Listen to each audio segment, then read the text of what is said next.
Good afternoon. I hope you are having an enjoyable stay in Madrid and a fruitful conference. I want to welcome you to the plenary panel on Public Law in the Age of Artificial Intelligence, Ethical and Regulatory Challenges.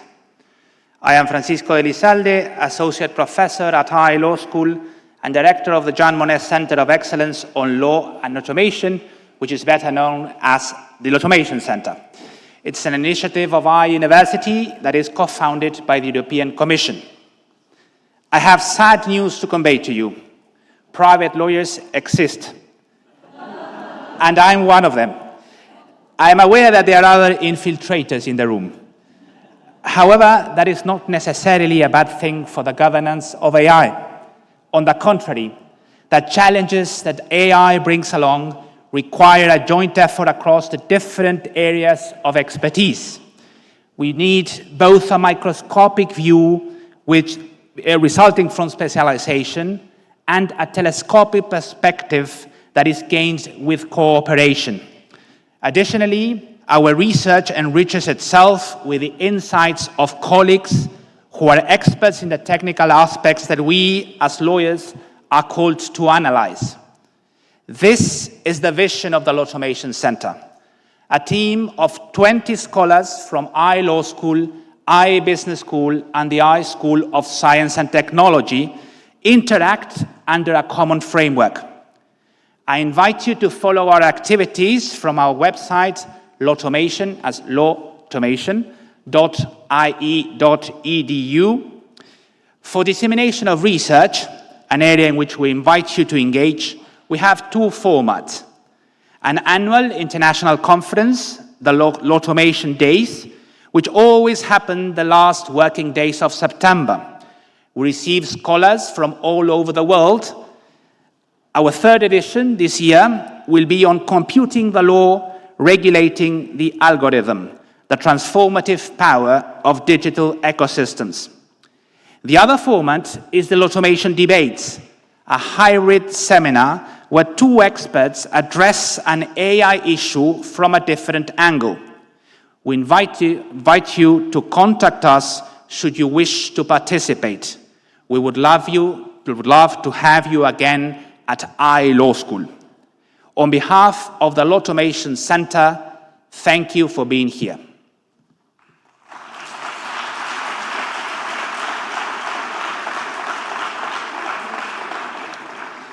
I now invite Dr. Segismundo Álvarez to address the audience on behalf of the sponsor of this plenary panel, the Fundación Notariado, to which we are grateful.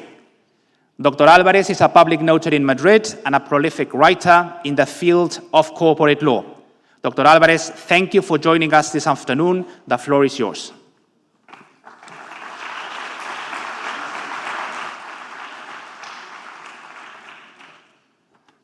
Thank you. It's an honor for me to address this meeting.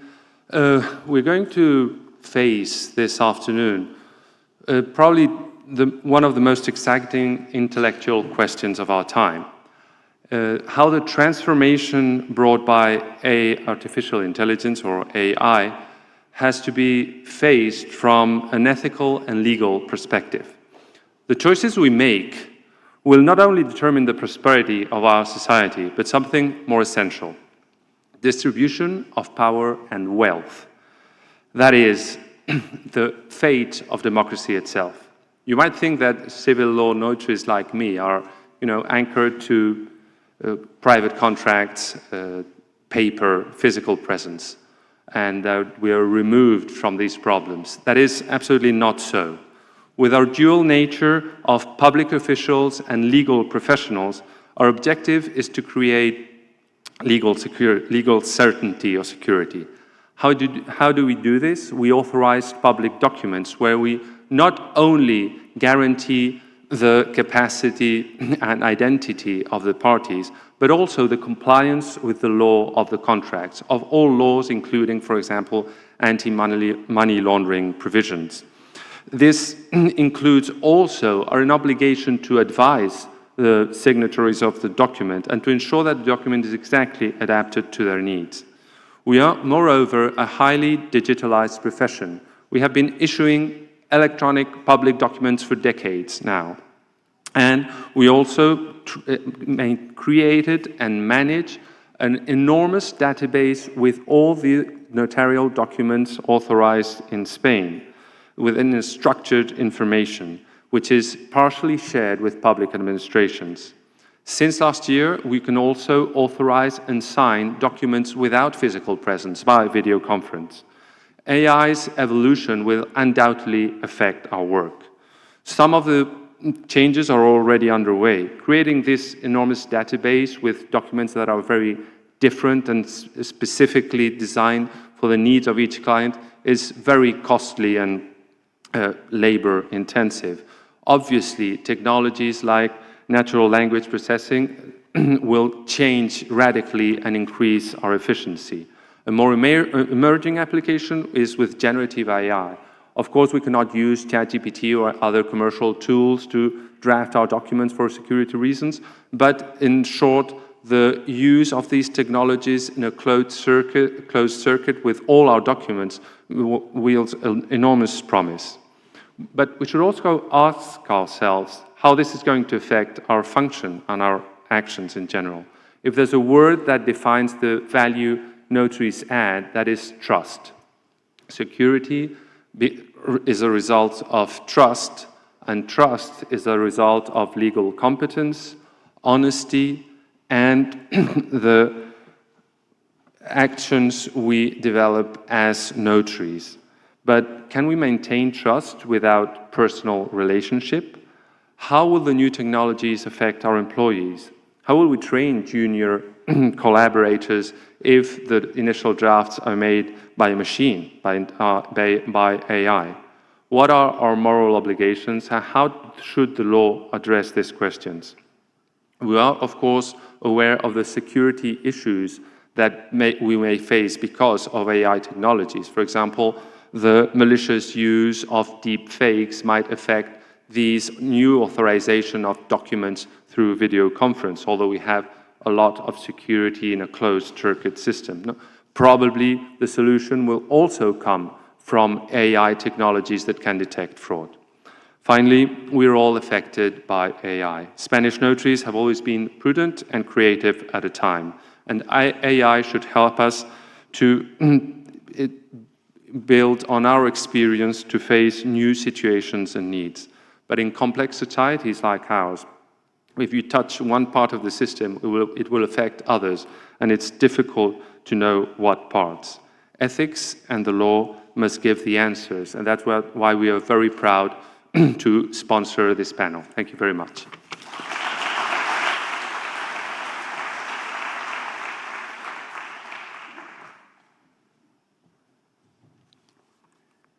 Thank you, Dr. Alvarez.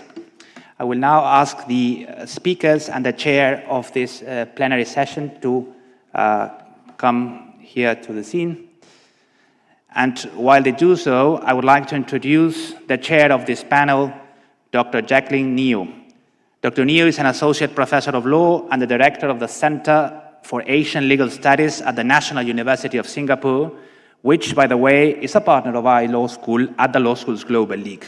Dr. Neo, welcome to our law school. I give you the floor and the lead of this panel as of now. Thank you. Thank you. Thank you, Francois.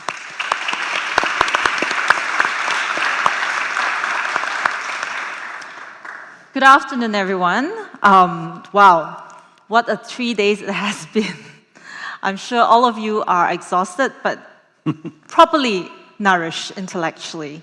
So as Francois has mentioned, my name is Jacqueline Neo, and I will be the chair of today's panel. And in this closing panel, we kind of are going to reflect forward, looking at what public law has to say in the age of artificial intelligence, and to consider how AI will continue to reshape our relationships, society, economy, politics, and of course, law.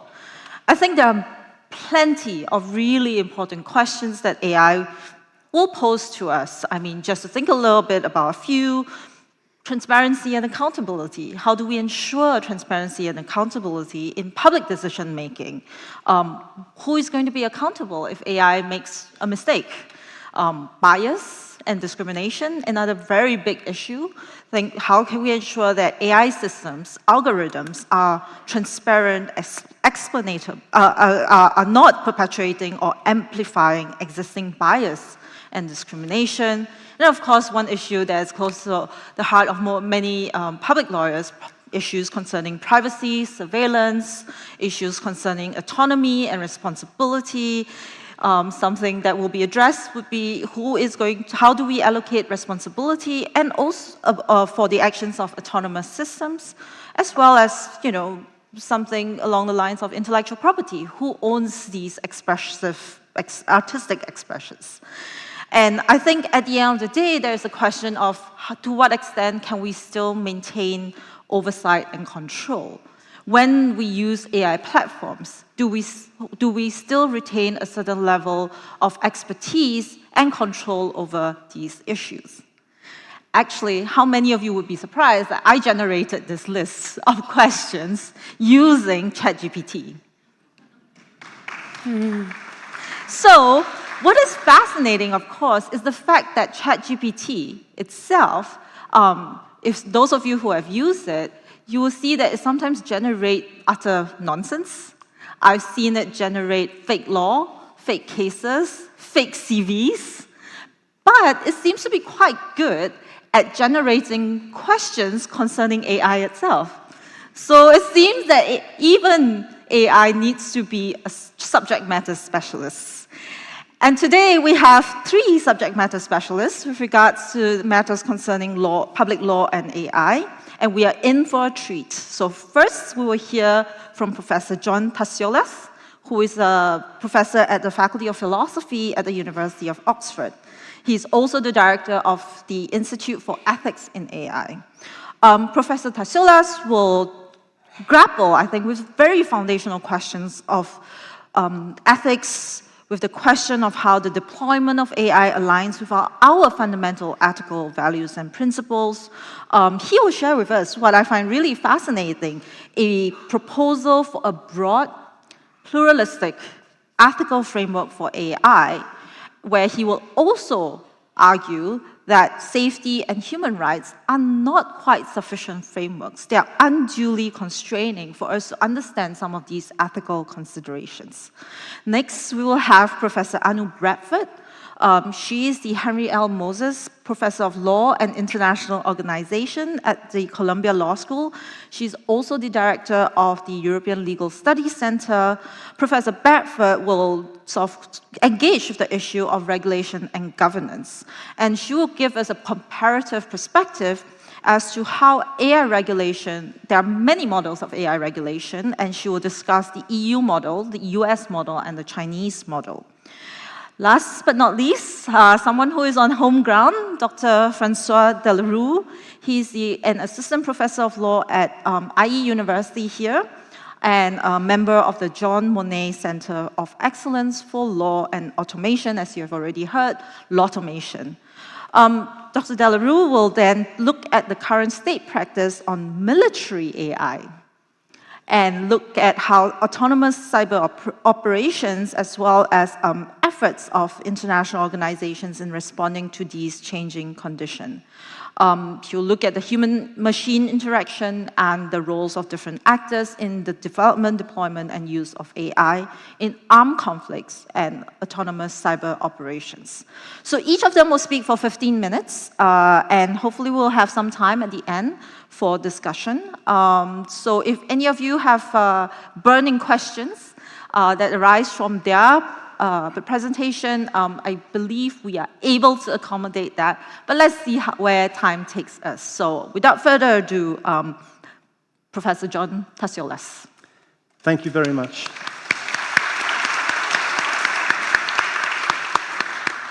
Thank you very much. It's a great pleasure to be here.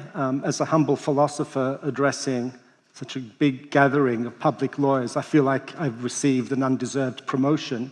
But nonetheless, any form of regulation of artificial intelligence, including legal regulation, has to be driven by a powerful ethical vision. And that is something that philosophers, amongst others, have something to contribute to. One of the concerns, I think, though, is that many of the ethical visions that are operative in the discourse around AI are unduly restrictive. And one of the ways to think about this is the way in which the tech industry itself has promoted unduly restrictive conceptions of the ethics that are in play. One of the best remarks made about the regulation of artificial intelligence is by Alondra Nelson, who used to be the director of the White House Office of Social Science and Tech Policy. And what she said was, democratic leaders must understand that disrupting and outpacing the regulatory process is part of the tech industry's business model, i.e., the tech industry is constantly trying to, as it were, discombobulate and disrupt the efforts to regulate them. How are they doing this? Well, one way they did this is by co-opting the very word ethics to make it stand for something quite narrow, which is self-regulation by corporations themselves. So often when I want to talk about ethics, people meet me with suspicion because they have bought the tech industry's assumption that ethics means self-regulation. But anyone who knows anything about the history of ethics and philosophical inquiry into ethics will know that that is an unduly narrow understanding of what ethics is. Ethics is about our fundamental values, in particular, what it is to live a good human life and what it is that we owe to others morally in the course of living our lives. Those two questions are not one form of regulation amongst others. They are foundational to all forms of regulation, whether it's my self-regulation in deciding whether I should use a care robot to look after my aged mother, or issues about legal regulation backed by sanctions. So we've had that narrowing effect. When that didn't work, the tech industry moved to another rubric, which is also unduly narrow, which is the rubric of safety. And as we saw in November last year, the UK hosted an AI summit under the heading of safety.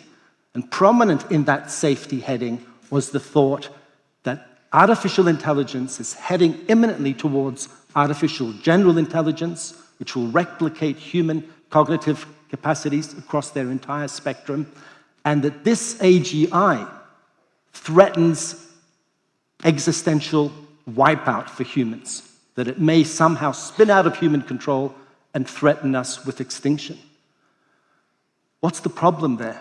The problem is, by focusing so heavily on this far-fetched possibility, we exclude all the other, much more pressing issues that AI raises about, for example, economic dislocation caused by unemployment, about the aggravation of economic inequalities, about the issues that Jacqueline mentioned about bias and privacy, and so forth.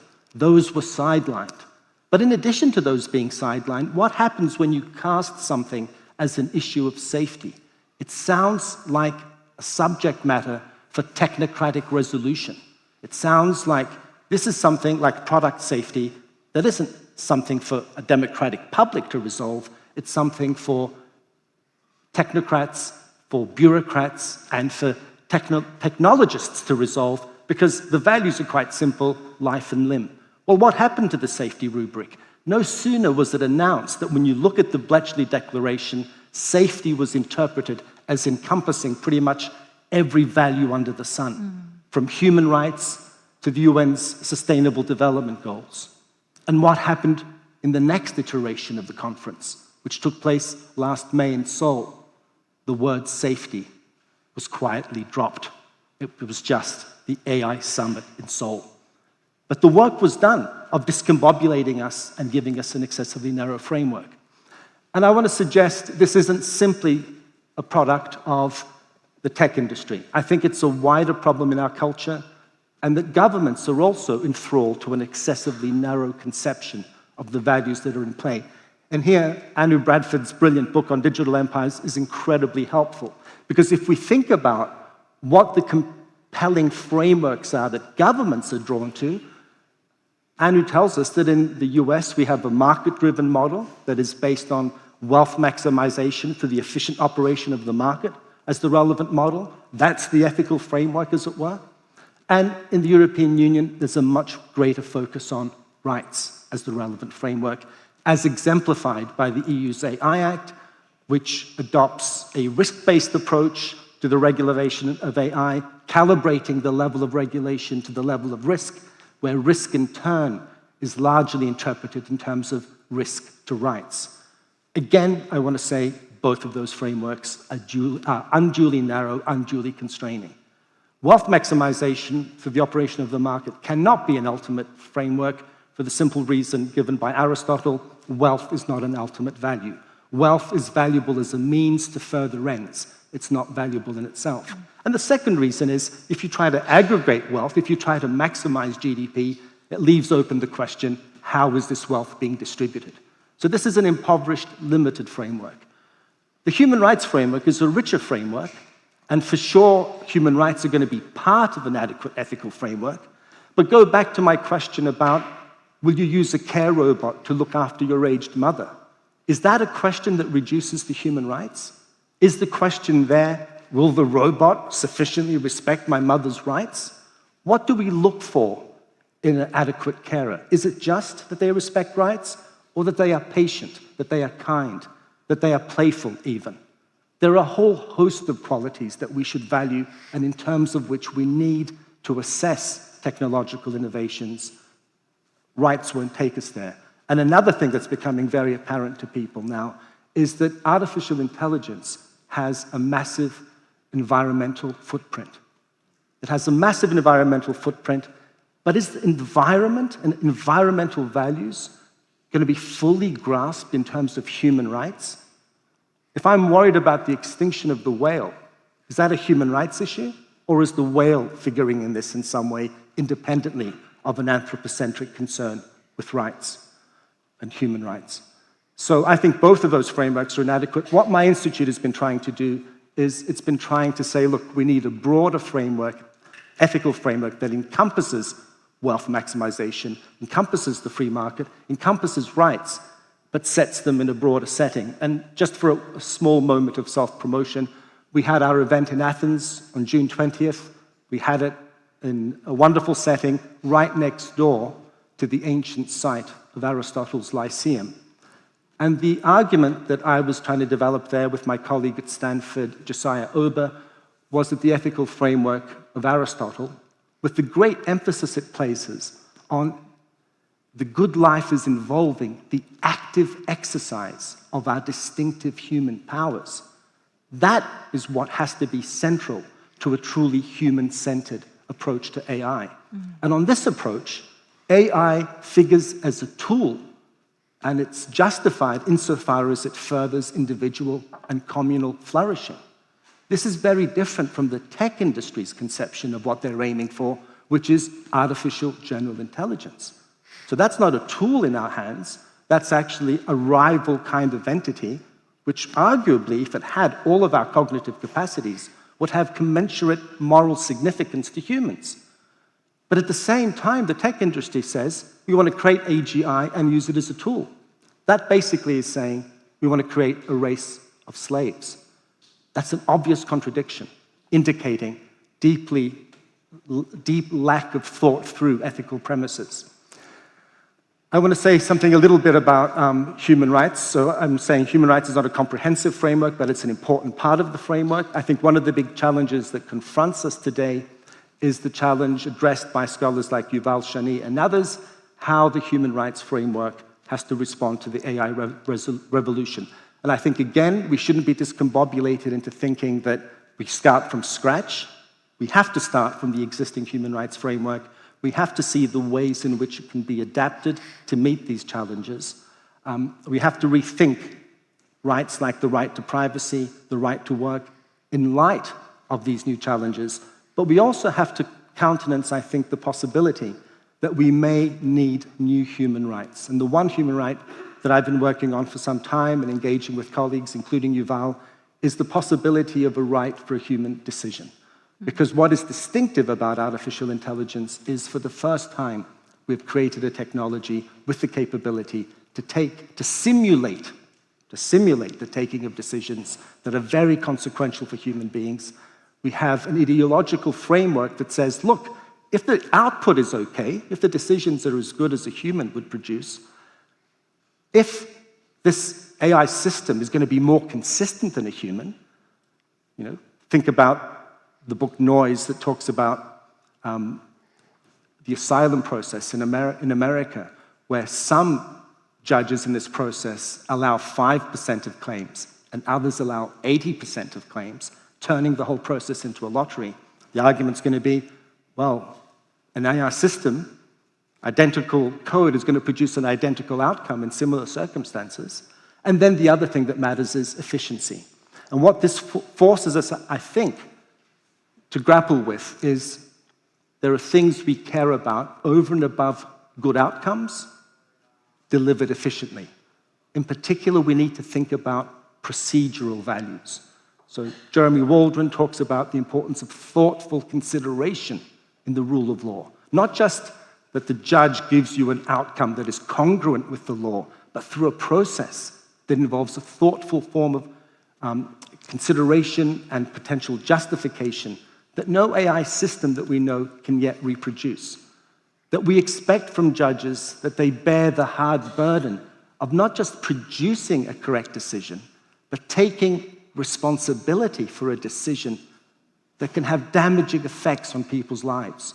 And finally, just the idea that when I'm interacting with the decision maker, the plateau formed by our common humanity constitutes a form of solidarity that is valuable in itself and threatens to get lost in a dehumanized environment where consistently major decisions that bear on my life are made by entities that do not share my human nature.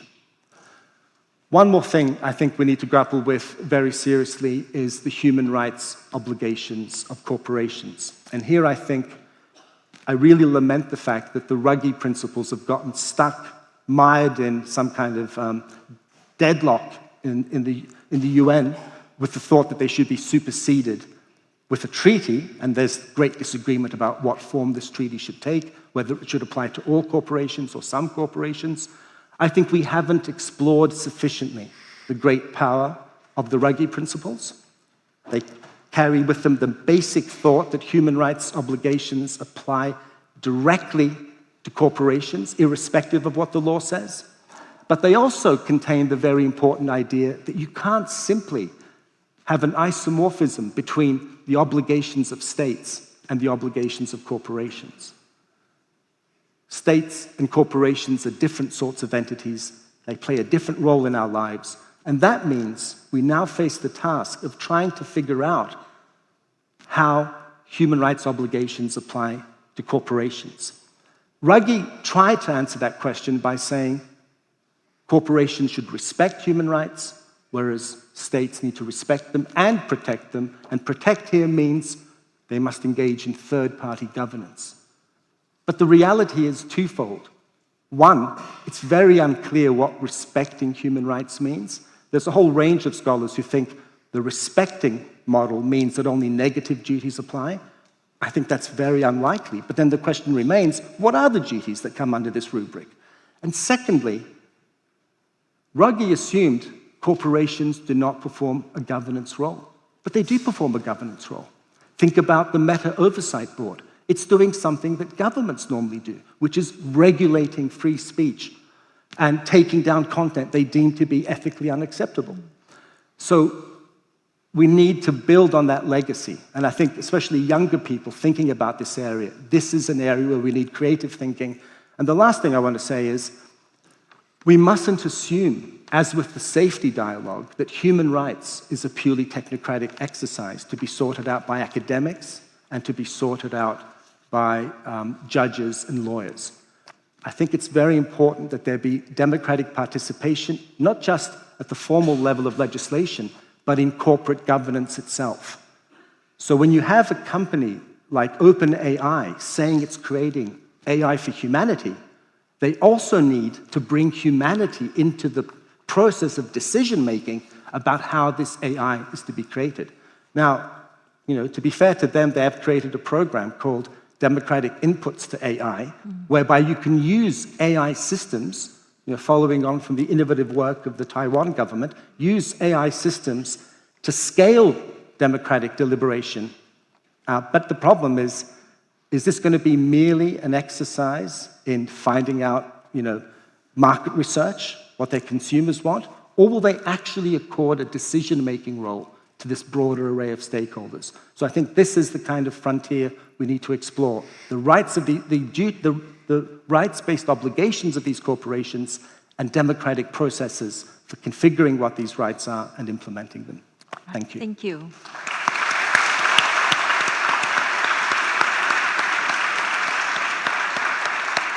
And of course, you've touched upon something really critical, which is democracy. How does AI actually fit into democracy and the possibility, I suppose, of it even distorting our democratic choices, right? So another sort of issue that we have to grapple with as we go forward. So next we'll have Professor Bradford. Take it away. Great, thank you. And truly a delight to share this conversation with you.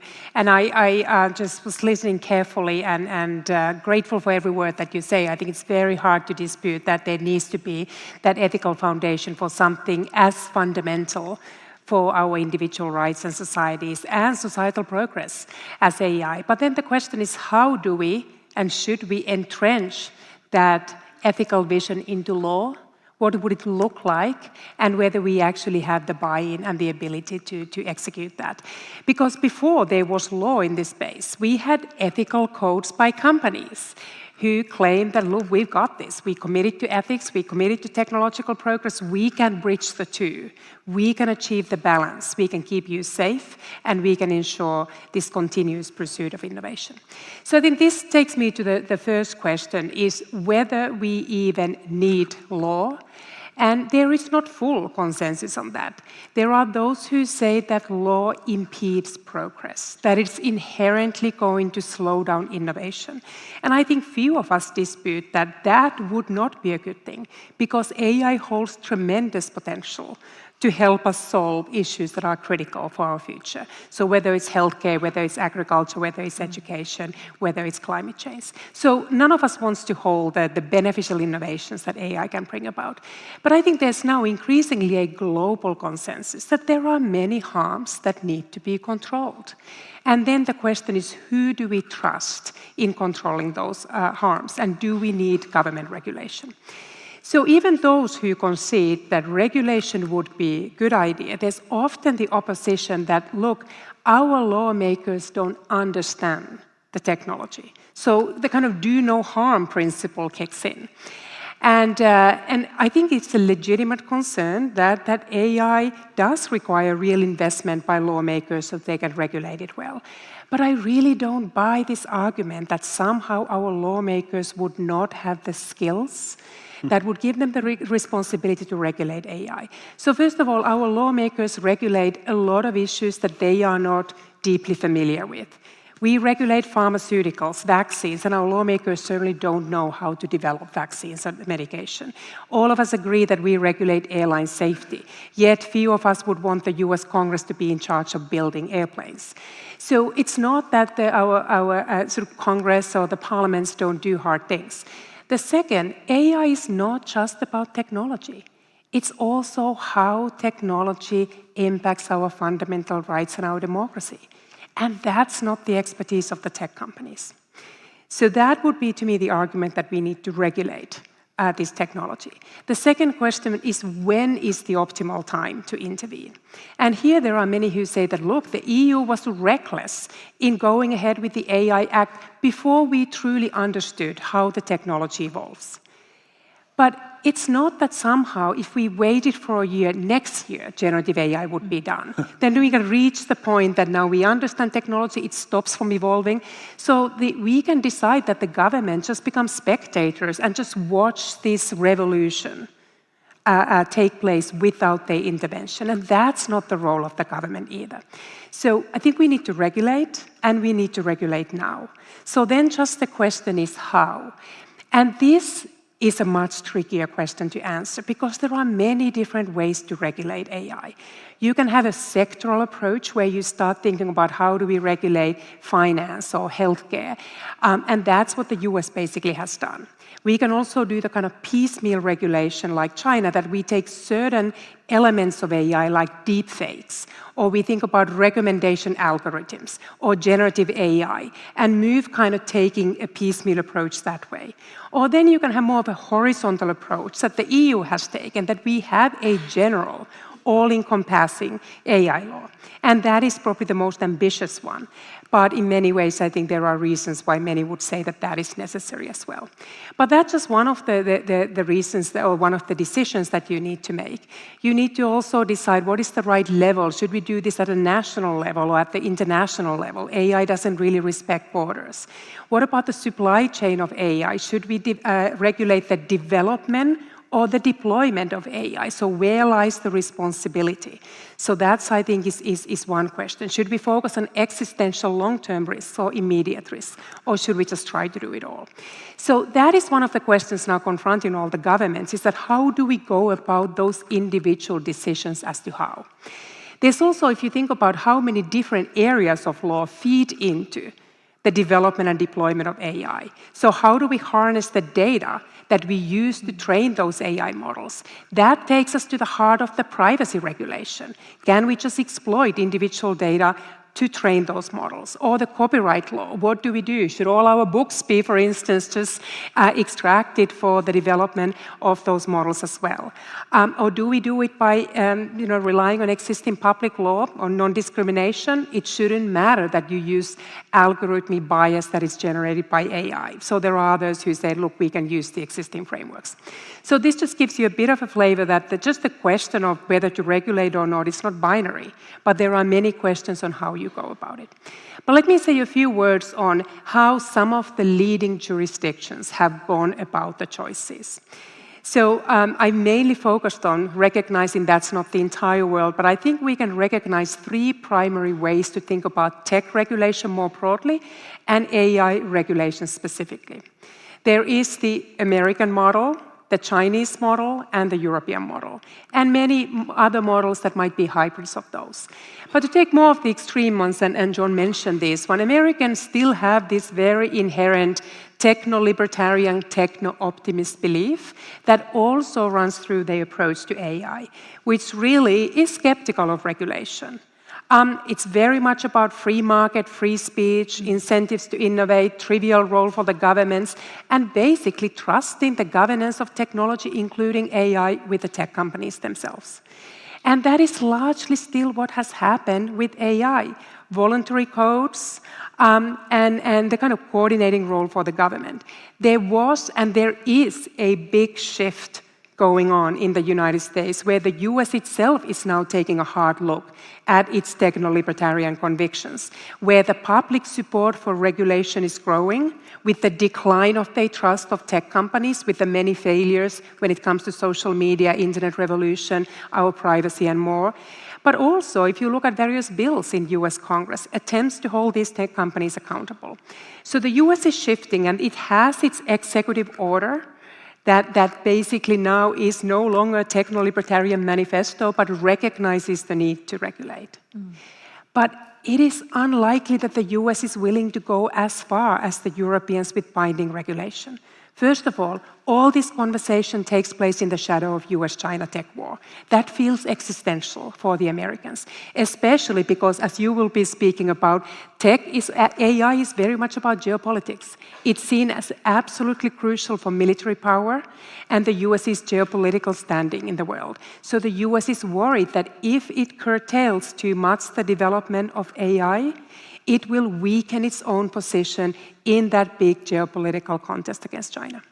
So this is basically America is still likely to be, compared to other jurisdictions, still trusting the tech companies as a very important asset of developing the technology that is necessary for the economic and geopolitical success. The Chinese believe in what I describe as state-driven model. China is very focused on making China a technological superpower, which also, according to the Chinese government, means that China needs to lead in AI by 2030. And China is very impressive, the strides that it has been making. But China also uses technology, including AI, as a tool for censorship and surveillance and propaganda. So AI for the Chinese government is a double-edged sword.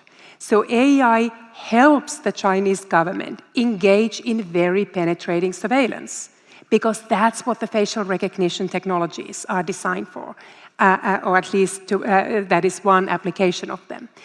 But AI can also undermine the censorship, the tightly controlled information environment, if you let the ChatGPTs of the world and the Chinese equivalents to basically run free and not control the content that they are producing. So China has moved to regulate AI. It has, as I mentioned, done it in a piecemeal way. First recommendation algorithms, then deep fakes, then generative AI, and now it's moving to a broader AI regulation.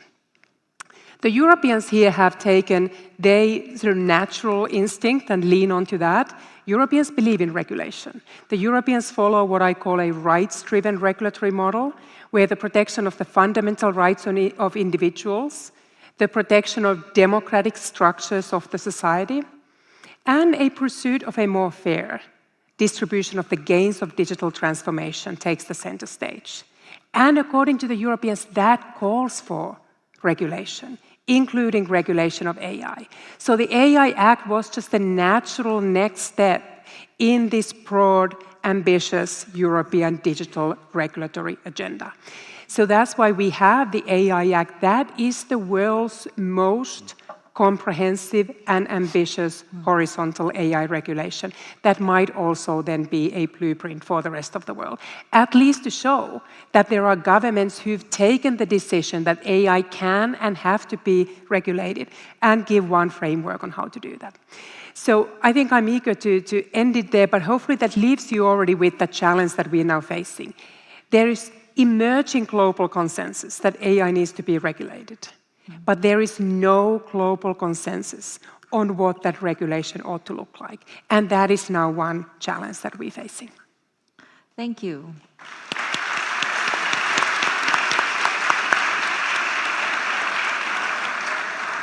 So this is such an important point, which is that we shouldn't still grapple with the question of whether and when, but really think very carefully about how.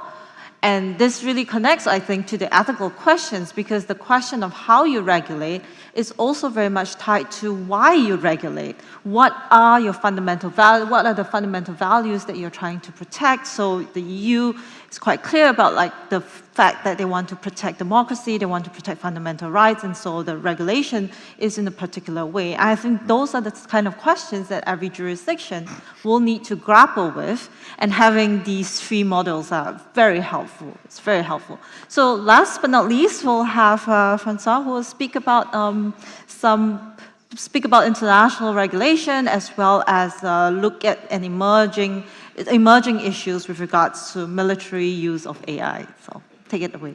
Thank you very much, Jacqueline, for the introduction. And I'm delighted to share this panel with Anu and John on this question of ethical and regulatory challenges in the age of artificial intelligence. As a public international lawyer, as it was explained before, I would like to focus my initial comments on the use of artificial intelligence in armed conflict and for hostile acts between states, not with the objective to assess the lawfulness of this type of behavior, but to raise a series of questions on the human-machine interaction and on the different roles of the individuals involved in the development and the use of artificial intelligence systems. The past year has been for us, legal scholar, the year in which our daily work as instructor and as researcher has been profoundly challenged or transformed by artificial intelligence, notably by the unprecedented use of ChatGPT and other tools by our students, by our peer or ourselves, as it was recalled by our chair in her initial comments. This year, it has also been made clear for the public that the use of artificial intelligence in armed conflict is a reality. The development of military AI is not new, yet the involvement of sophisticated armed forces in recent conflict have highlighted the reality of these technologies and their uses. Among other examples, the war in Ukraine is marked by the use of different types of drones using AI systems to perform certain functions, while reports highlighted the use of artificial intelligence-enabled decision support systems for targeting by the Israeli army in the conflict in Gaza. This last example is the most documented so far, as different journalists have conducted investigation on these cases, and the Israeli armed force have been commenting on these investigations. The main systems that are used are the Lavender system, which is designed to identify individuals who may be military operative of Hamas or the Islamic Jihad. The second system, the Gospel, which is designed to make recommendations on military targets, that is to say, notably the residencies where lives the military operative identified by the first software. The third system, called Where's Your Daddy, which is designed to identify when the military operative would be returning home, and thus when targeting the building identified as a military target will be the most effective. These are artificial intelligence-enabled decision support system, AI DSS, meaning that the system is not actually taking the decision, but provide a set of recommendations to a human operator which shall take the decision. It is often highlighted that this system uses data collected previously and assessed by human operator. This is an important point on the human-machine interaction. Yet, I want to make two observations here. First, it appears that this system may be relying on the recommendation of each other.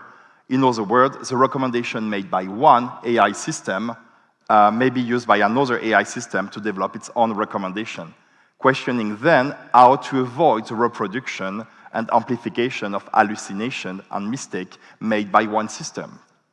Secondly, it has been highlighted that due to the pressure to provide a large number of results, meaning a large number of potential targets, the human operator have very limited time to review the recommendation. For instance, about 20 seconds per target for the Lavender system I mentioned earlier, which leads the human operator to rely almost systematically on the recommendation of the system and then to a de facto quasi-automation of the decision-making process on the selection of the potential target. This second observation raised question on the actual role of the human operator in charge of the decision. Yes, the decision is made by a human operator. Yet, in concrete terms, this question can be challenged. I will come back to this point later. These initial observations aimed at setting the scene of the use of artificial intelligence systems in armed conflict. Yet, I want also to highlight that this constitutes the tip of the iceberg. There are numerous other uses of AI by state to conduct hostile activity, and in particular what we may call autonomous cyber operations. I am referring here to malware able to autonomously adapt to specific characteristics of the targets, or to the increasing development of automatic systems of cyber defense aiming at reacting automatically to cyber attacks. Importantly, these systems are generally used in peacetime and thus outside of the scope of the law of armed conflict, which is often discussed when talking about the use of AI by states against each other. For public international law, these different uses of artificial intelligence triggers important questions, amongst which the compliance with international humanitarian law, especially the principle of distinction between civilians and combatants, which is an important challenge for AI systems used in armed conflict. For those used in peacetime, there are important questions on their lawfulness, the type of action they may perform without breaching specific rules of international law, such as sovereignty or the principle of non-intervention. This is especially true regarding autonomous cyber operation, as states have notably adopted divergent interpretation of territorial sovereignty in cyberspace, as well as of other rules of international law in this specific context. Last but not least, who may be held responsible or accountable for the acts of an AI system is also a key question. As I said earlier, I will not address this question, but I wanted to introduce them as they are central to the policy dynamics and the international discussion on the matter. Let me introduce a few of them before making some observation. Firstly, the high contracting party to the Convention on Conventional Weapons have been talking for years about lethal autonomous weapons and have been adopting 11 principles on the matter. Secondly, there are different dynamics within the United Nations, with last summer the UN Secretary General recommending the adoption of a treaty to ban lethal autonomous weapons that will not be able to be oversight by a human being or that will not be able to comply with the law of armed conflicts. While a few months later, the UN General Assembly adopted a specific resolution on the matter. Thirdly, there are different initiatives coming from states, such as the Global Summit on Responsible Artificial Intelligence in the Military Domain, launched by the Netherlands, or the US Political Declaration on Responsible Military Use of Artificial Intelligence and Autonomy. Yet, and that is a core observation I want to bring on the table for this discussion and initiative tend to be rather detached from the reality. This is especially visible on 3 points which I would like to highlight. The first point is the absence of autonomous cyber operation in these discussions. They tend to focus on that was mentioned, to the most worrisome forms of use of AI in armed conflict or in other circumstances, but they avoid this part of the discussion. I recently co-edited a book on cyber conflict and artificial intelligence, building on this observation. The discussion on international security and artificial intelligence do not address cyber operation, while the discussion on international cybersecurity are not taking into account the development of artificial intelligence. So what we see two discussions happening in parallel without bridges between the two, and thus with a gray area developing between those two discussions. Second point, this discussion and initiative remain rather abstract on their approach to artificial intelligence, without really addressing, so far, the diversity of the forms of systems and applications we may see for artificial intelligence. I believe that this question should be addressed with a more granular approach to artificial intelligence. Third point, while recalling that AI should be developed, deployed, and used in compliance with international law and certain principles, this discussion tends to focus predominantly on the use of AI systems. On that last point, I consider that a broader approach encompassing the different steps and actors involved in the development, the deployment, and the use of artificial intelligence systems would be preferable. This is on that argument I will focus the remaining of my presentation. Here, I want to bring back the observation I made earlier regarding the artificial intelligence-enabled decision support system, AI DSS, used for targeting. Remember, I highlighted that in theory the decision is taken by a human operator, but that due to the pressure exercised on this human operator and the time constraint, the decision ended up being de facto quasi-automated. What are the reasons behind such a situation? And more precisely, who is responsible for this situation? Is it the human operator using the AI system? Is it the military commander supervising the action of the human operator? They may have some responsibility, but the main responsibility is to be found elsewhere.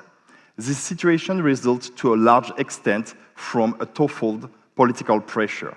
The political pressure exercised on the development of the artificial intelligence systems, which lead to make certain choices, such as the adoption of rather low criteria for the identification of possible military targets, on the one hand.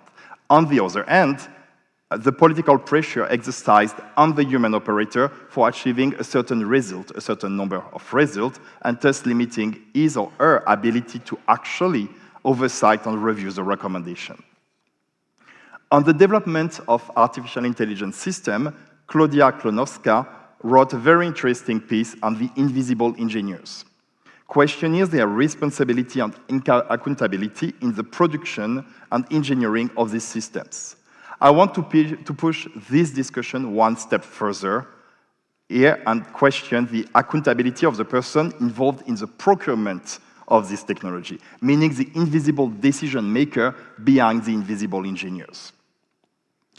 This question is closely related to the one of transparency and decision-making process on the development of artificial intelligence, as well as the question of the skills of the decision maker that was highlighted earlier. With this idea of procurement accountability, I'm questioning the role of the different actors involved in the definition of the specification of an AI system to be developed internally or to be developed by an external contractor. To what extent the political considerations are affecting, if not prevailing, in shaping the specification of an AI system, on determining the criteria to be used for certain tasks, in either also extending or limiting the possibility of human oversight and human review of the recommendation produced by the system. This, for me, is also increasing the potential black box perception associated with the artificial intelligence system. Even if the AI system is seemingly developed in a way allowing a human oversight and compliance with international law, and thus being compliant with the current state of the discussion, let's say, this different constraint places the human operator in a more challenging position when using the AI system. Additionally, the broader political context may render the situation even more challenging for the human operator. This general pressure exercised on the armed force to achieve certain results also affects the work of the human operator, for instance, on pressuring her or him to achieve certain results in a certain time constraints, limiting the ability of that person to review the recommendation or the result coming from the system. This is the observation and the question I want to conclude my presentation with. The observation is that the AI systems may be developed in a way compliant with international law and allowing human oversight and control over the decisions that are produced. But this safeguard might be challenged in practice by different decisions made by other actors. And thus, the remaining question is how should we approach the question of accountability of policymaker and decision maker in the procurement, the development, the deployment, and then the use of artificial intelligence system. And I think this question resonates with what was also highlighted earlier, with this question of the democratic process on artificial intelligence and where should we think about them as a society. Thank you very much. Thank you.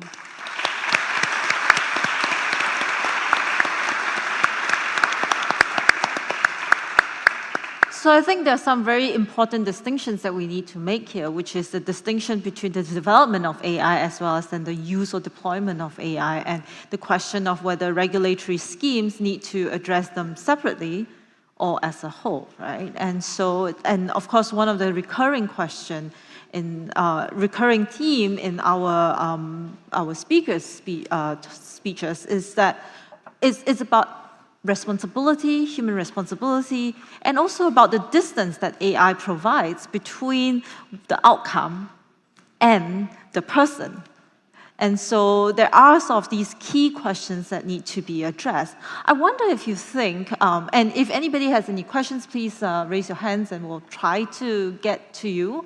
But I wonder if you thought that it is better to sort of start big and then drill down on the questions in different sectors, and sort of try to provide ourselves with some broad ethical framework whereby we say to ourselves, this is the most important value that we need to protect, or whether the piecemeal approach that I think Professor Bradford mentioned is perhaps better, because then we can deal with issues on a more decentralized basis. And each different questions, I think, could bring about different answers, right? So I wonder if you thought that, you know, there are different ways in which we should be addressing some of these questions. So for instance, perhaps the military and the use of AI in military is a complete different category from the use of AI in other scenarios. So perhaps, Professor Tassiolas, you could tell us a little bit more about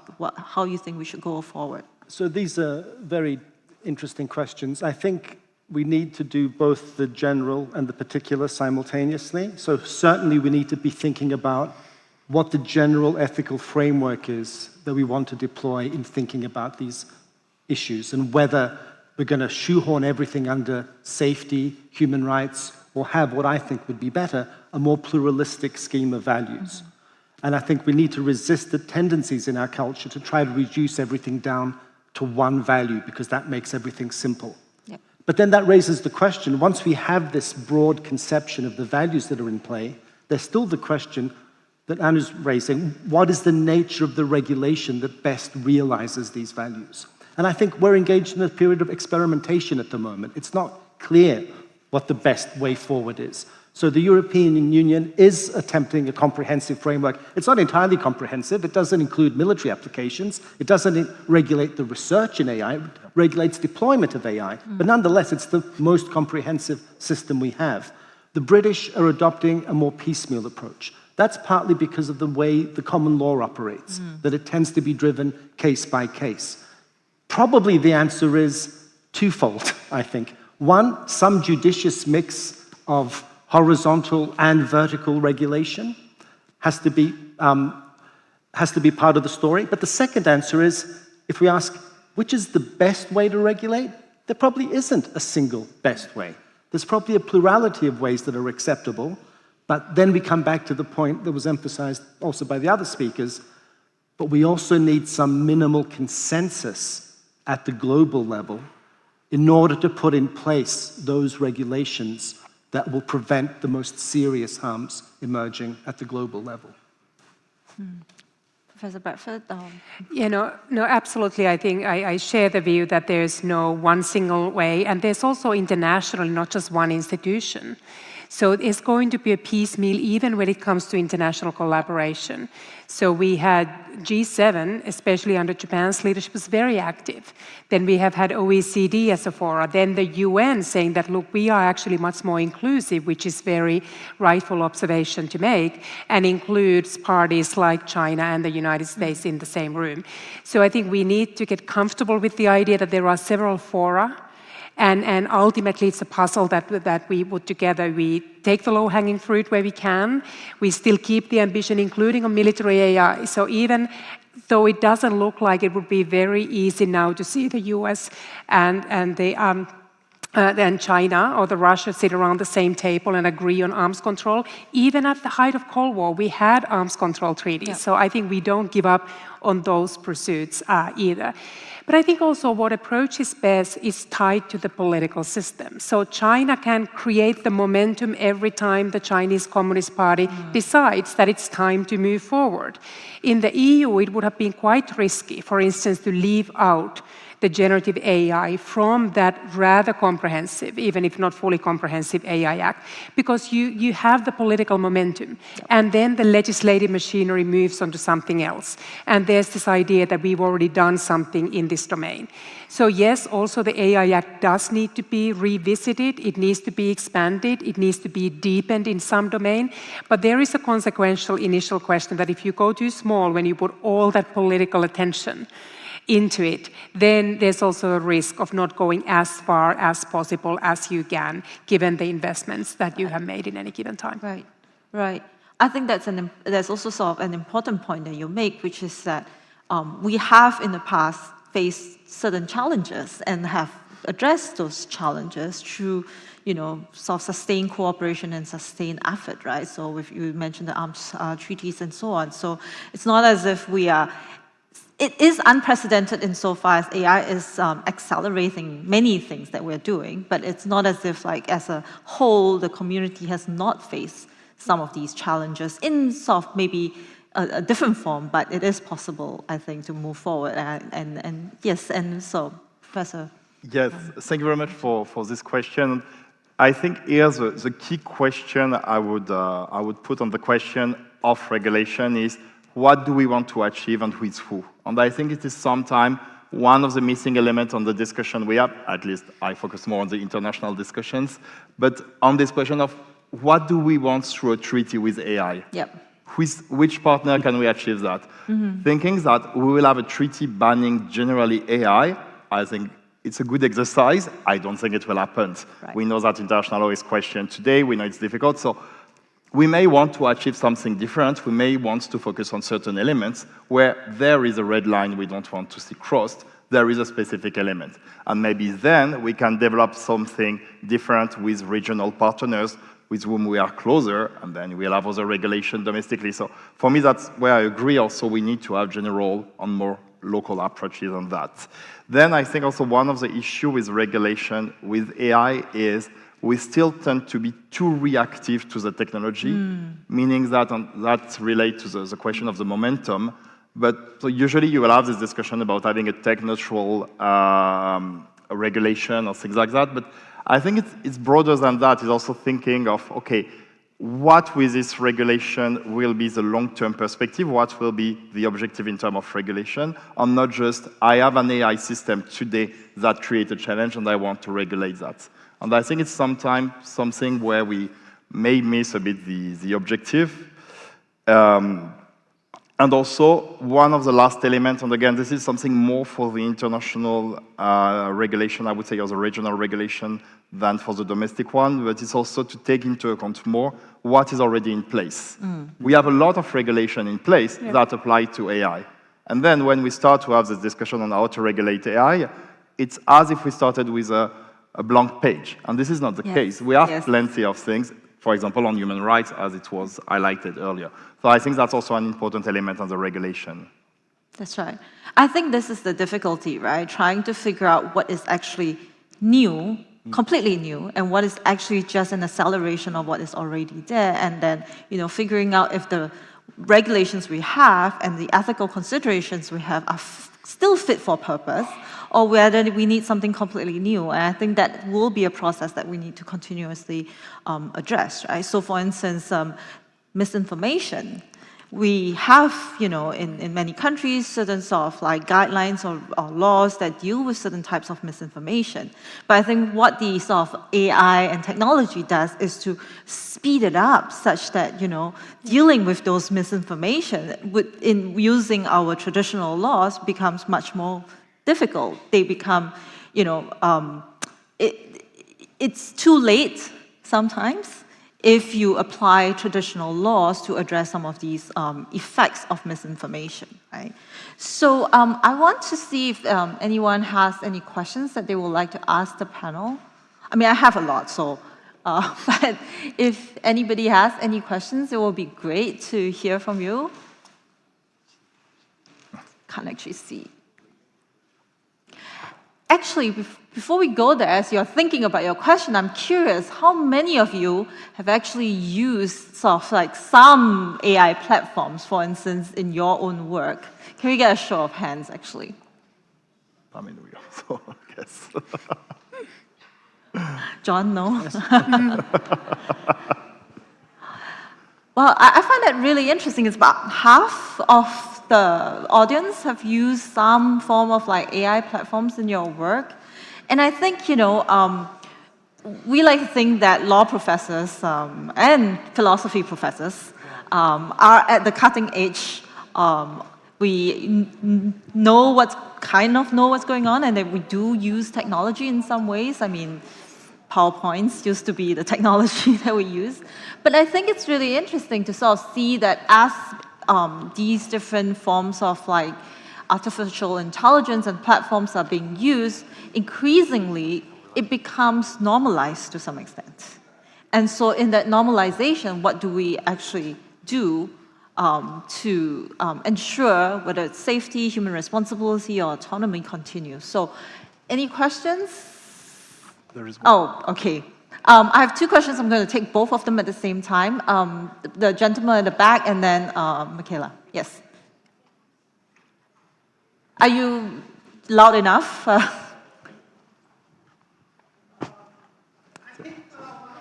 Oh, there's a microphone coming to you.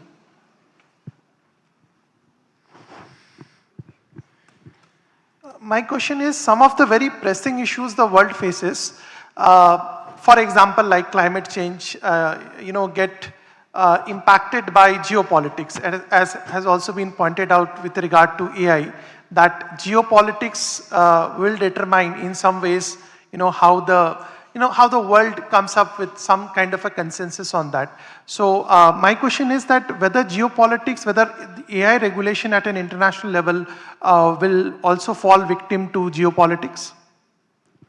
So the question is whether geopolitics will impede or promote AI regulation. Is that it? Yeah. Something along those lines. Okay, great. We'll take another question from Michaela. Yeah. Thanks a lot. That was a fascinating panel. I have nothing to do with AI so far, so that was really learning a lot. I have just one brief question coming from a lot of the debate we've had on this conference on democratic backsliding. And since you, Professor Bradford, have been doing work on China in particular, is there a sense that the approach of China and other sort of non-liberal democracies can be clearly distinguished in that area? Is there just a Chinese model, and to what degree do we see sort of other systems falling into similar patterns? If you can elaborate. Thanks. So we have another question up there. Thank you. Hi. Thank you very much for fantastic presentations. I have a question, a very general one to any panelist who would like to answer, but probably more specific to Anu and to John. It is precisely about the translation of ethical standards into the legal regulations. So how can we ensure that our contemporary legal regulations involve more ethical standards? And how can we ensure that ethical standards are actually adequately translated into the language of law? Who should be involved? Which actors should be involved in this process? Should we rely solely on states, or we can also kind of give portion of responsibility for this process to other actors? Thank you very much. Thank you. We have to, okay, I'll give you a very brief question. Yes, over there, and then I think we'll let our speakers address them. Thank you for this wonderful panel. I'm just curious, to what extent, building off of Anu's elegant framework of sort of the focus on great powers, we can also draw on practices in the global south, whether that is what we can learn from them firsthand or even cooperation, whether it's treaty making in the military context or any other context, and the importance of working with Latin America, Sub-Saharan Africa, other parts of Asia, to really deepen the legitimacy of norm making around the world in this area. Thanks. Thank you. I think that's really important because there's a certain level in which there's a certain sort of concern that AI will exacerbate existing inequalities within countries as well as across countries, right? So, very rich set of questions. Who would like to go first? You, Richard? Maybe I'm happy to take on the democracy question and maybe say a few words on the global south. Maybe I leave the ethics to you, John. So I think you asked the question that is really at the heart of it, that I think is really the existential question that we need to ask if we care about liberal democracy. And I think I wouldn't only focus on China, but I do focus on China and other so-called technocracies that deploy AI as the tool for control and surveillance. And it is not just China deploys those surveillance cameras mostly in China. So that's still the majority of the control goes into China. But increasingly, China is building infrastructures around the world along this digital Silk Road and basically blanketing Africa, Latin America, parts of Europe as well, parts of Asia, with that surveillance infrastructure. That does give the tools for authoritarian and authoritarian-leaning governments to engage in similar kind of surveillance. So the influence does not stay in China. And this is something we talked about in an earlier session, there are a couple of reasons why China is particularly successful. So first of all, China is offering these digital technologies to countries that need a pathway to digital development. They don't say no to that, especially when the US and the EU are not providing an alternative. Chinese technology is very, very good. And then when it comes to norms like where Europeans say that, look, you have all this surveillance infrastructure, if you let Huawei build, and this is something that the Americans were trying to persuade Malaysians to turn down Huawei's building of the 5G networks, warning them that you're going to be beholden to Beijing, to their surveillance. The response by the Prime Minister of Malaysia was, what is there to spy on in Malaysia? So sometimes the ranking of concerns are not exactly the same. And there are many societies where, for instance, crime rates are very high. And people say that, look, data privacy doesn't make my top 50 concerns. I actually want to have more surveillance if it makes me feel safe, that I want to have more effective policing. So we also need to think about the framing that we are using when we are trying to persuade the countries not to fall within the purview and the sphere of this Chinese influence. So that's, I think, the one thing, that China is being very effective and spreading its influence. But I'm also worried about democracy in and within so-called techno-democracies. Because in our countries, we are increasingly losing the battle to tech companies. So if you cannot effectively regulate AI, and you basically let the AI companies define how AI is being deployed and developed, then it is not democratic governments that are in charge. The US is largely paralyzed and unable to legislate. The Europeans are able to legislate, but they face a lot of difficulties enforcing. So if you lose that enforcement battle, ultimately it just means that the tech companies remain in charge. And that is also not consistent with liberal democracy, and I think we need to think about both of those battles. A few words on the global south, and I think I'm really glad that you raised it, because in many ways, if we just focus on those power centers, and especially if you look how concentrated the gains from AI are, it's the limited number of companies that are leading the development, and those companies are located in a limited number of wealthy countries. And the question is, how can we make sure that there is an AI revolution that truly benefits humanity? We also need to think about it as a regulation question, because AI does not respect borders, and especially when we are worried about bad actors getting the hold of the AI, and they don't respect treaties, even if we got those treaties signed.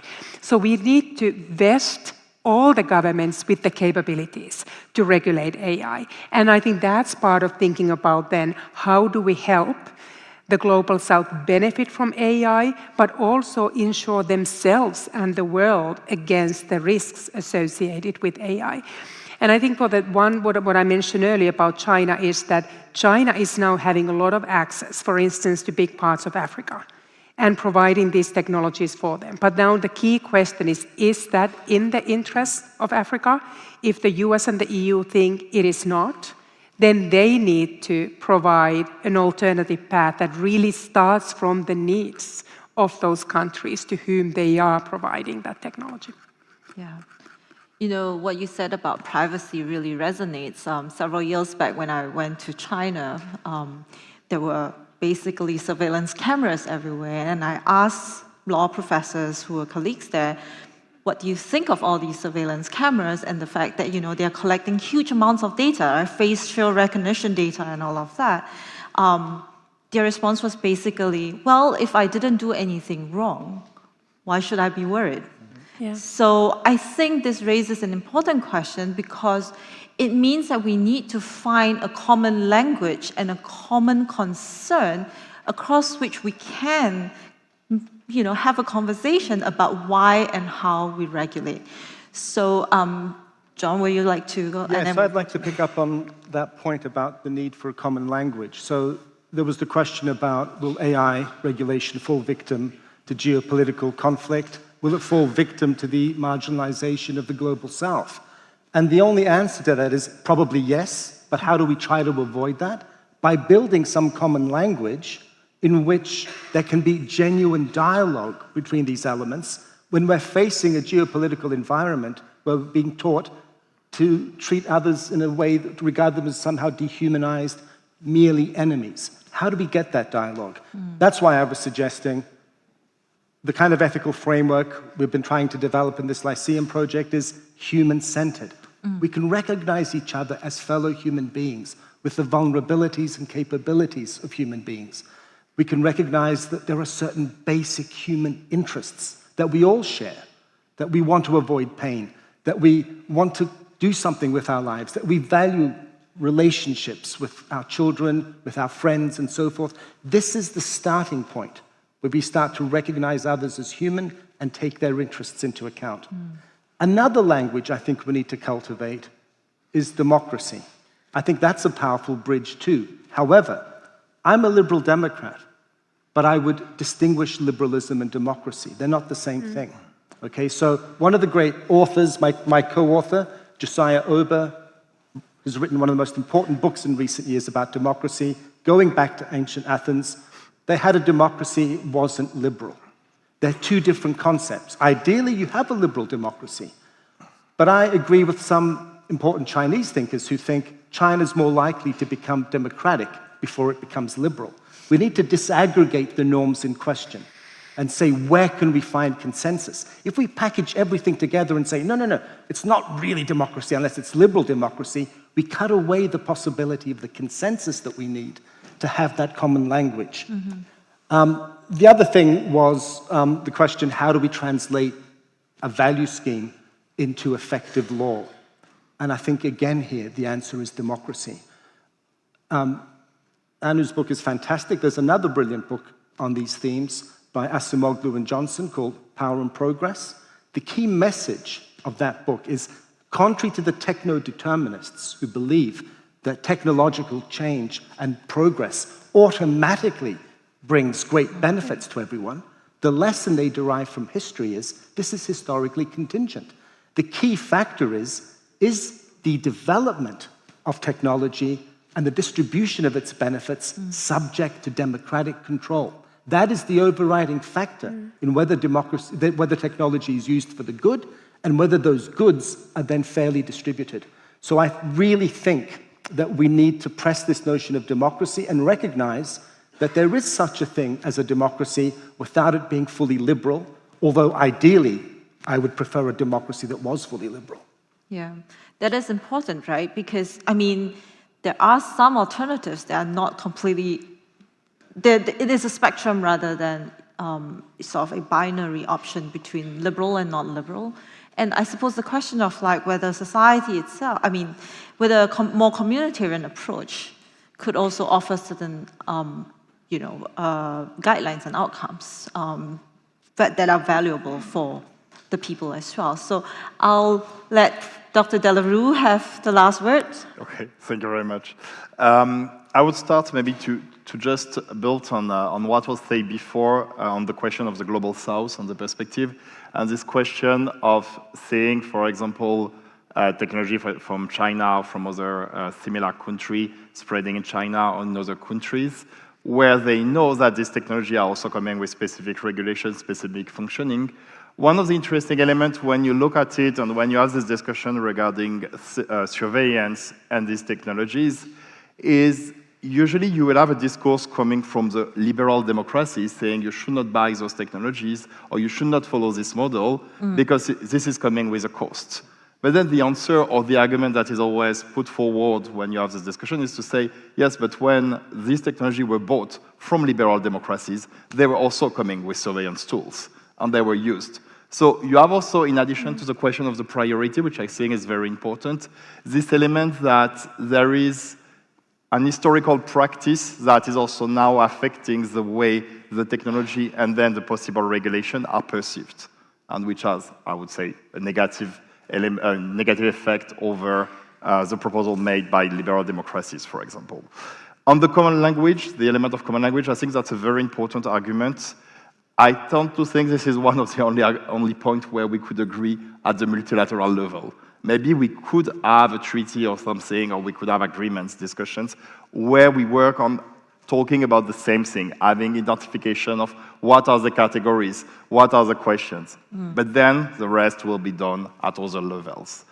And I wanted to finish with the question, which for me relates more to my research, which is the question of the geopolitical aspect and how this is affecting AI. And here, for me, there are different layers where geopolitics enter into, let's say, relationship with AI or the development of AI.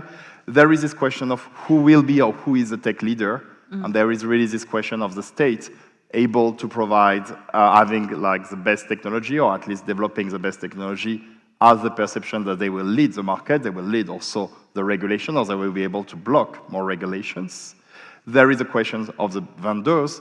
There is the extraterritorial regulation, and that's one of the important aspects of the EU regulation. I will not come back on that, but I think that's an important element. There is also another element which I think is important, is what we see in terms of instrumentalization of the regulations and of the discussion on the regulation. What we see about artificial intelligence, we saw it also about cybersecurity. And what is it? Is some states proposing treaties, proposing discussions, proposing principles on human rights, on the respect of artificial intelligence, but then on the respect, sorry, of humans and so forth, but then having a complete different practice. And this is what we see a lot about this discussion at the UN level or in other forums, where you will have a complete different set of proposal, of perspective, from what is actually happening from those states in the development of their technology, and in the regulation they will then adopt domestically. So I think it's also another element where these geopolitical concerns create a friction between different levels of regulations. Yep.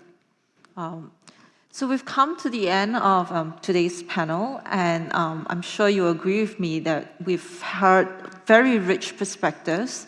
We've gained significant insights from our esteemed panelists. So would you please join me in thanking them?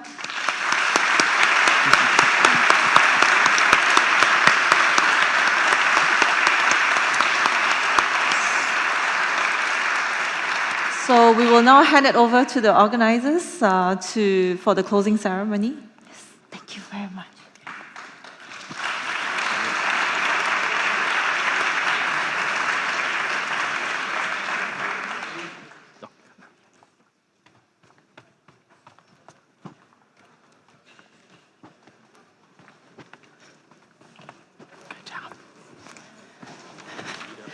Hello, everyone. Welcome to the closing ceremony. Huzzah! I'm Erin Delaney. I am a professor of law at Northwestern University in Chicago, and will soon be joining UCL in London. So I'm looking forward to that. I am also your incoming Secretary General. So.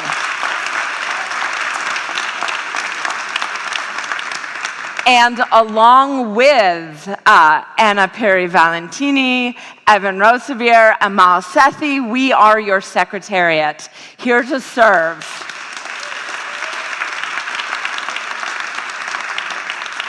And also to once again ask you, if you're interested in supporting ICON in any way, shape, or form, to please let us know so that we can put you to work.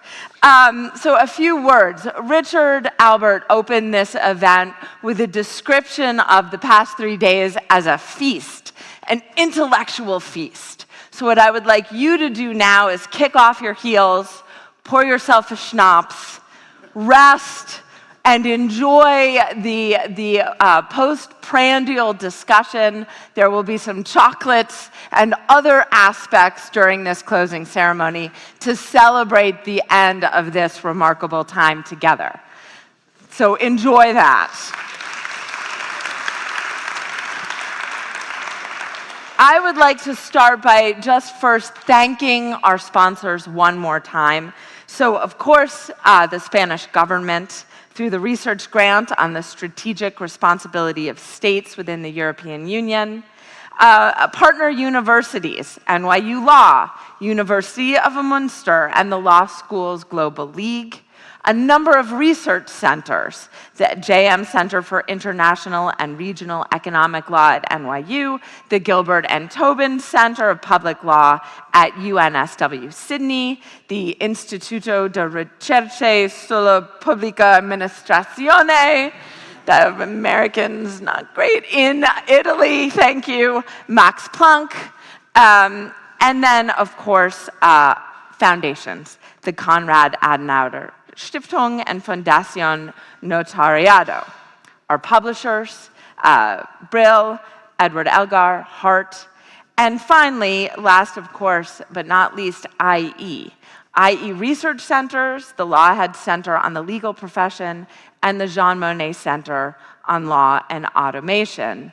But IE more generally has been a spectacular partner. We are so grateful, Soledad, Fernando, and it is my particular honor right now to be able to introduce to you and hand the microphone over to Salvador Carmona, the rector of IE University, who will speak to us.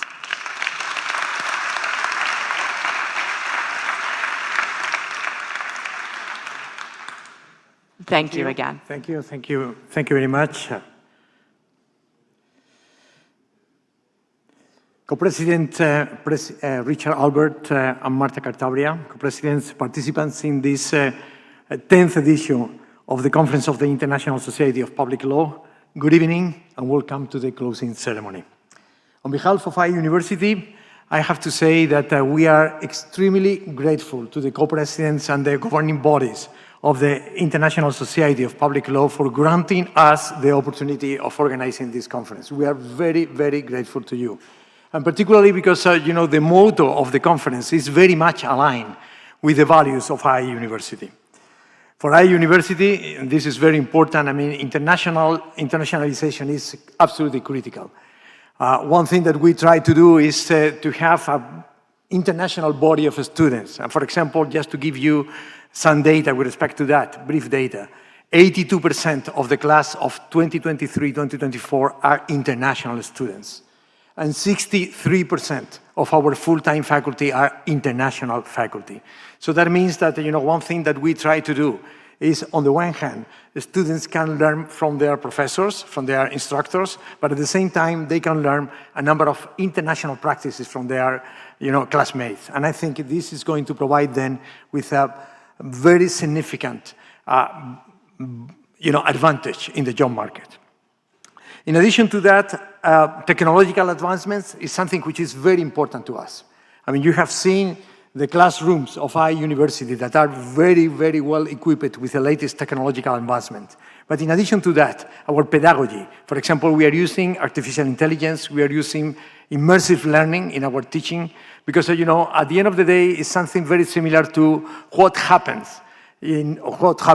some years ago, many years ago, in Alice in Wonderland, when the Red Queen was telling Alice, you can do all the running that you can do to stay in the same place. And that happens with technological advancements. We try to be, on top of, as much as we can, with the latest developments of technology.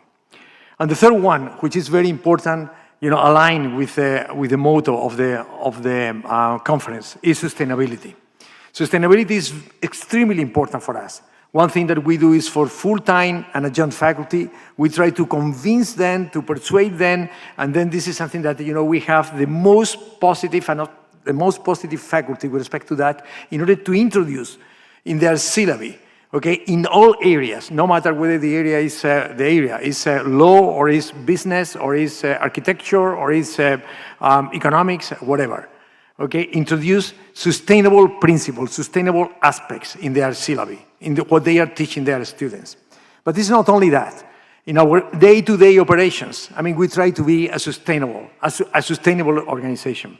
For example, in this university, the consumption of paperwork has been diminished by 230 times, okay, just in a couple of years.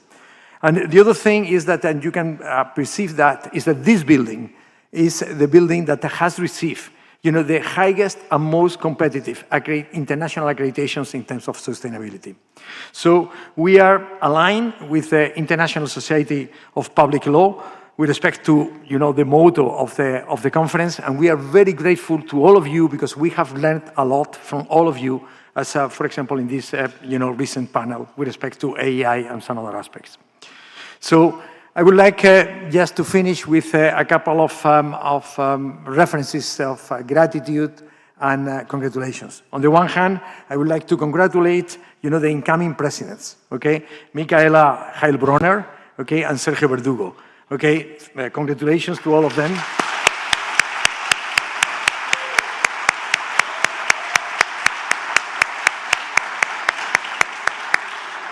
And I must say that on behalf of IE University, we are particularly grateful to the International Society of Public Law for, the new president, and I'm sure I know Sergio very well, he's going to do his utmost in order to, to put the association in the most possible targets and ambitious targets.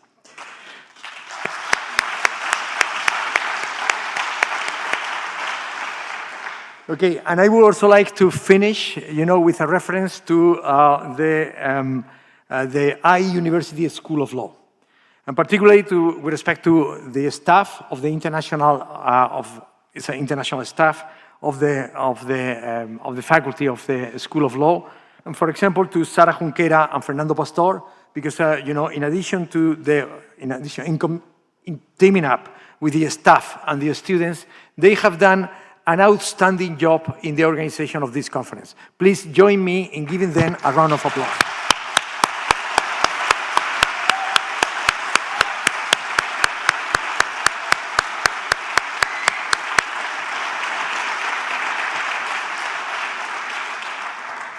Okay, so on behalf of our university, thank you very much, for coming to the university.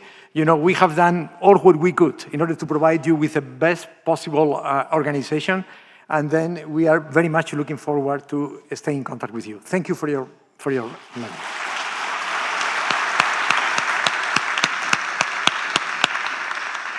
Thank you again. We've had an amazing time this week here at IE. It is now my pleasure to invite Dr. Franziska Rinke to the stage to say a few words. She works for our longtime ICON-S sponsor, the Konrad Adenauer Stiftung.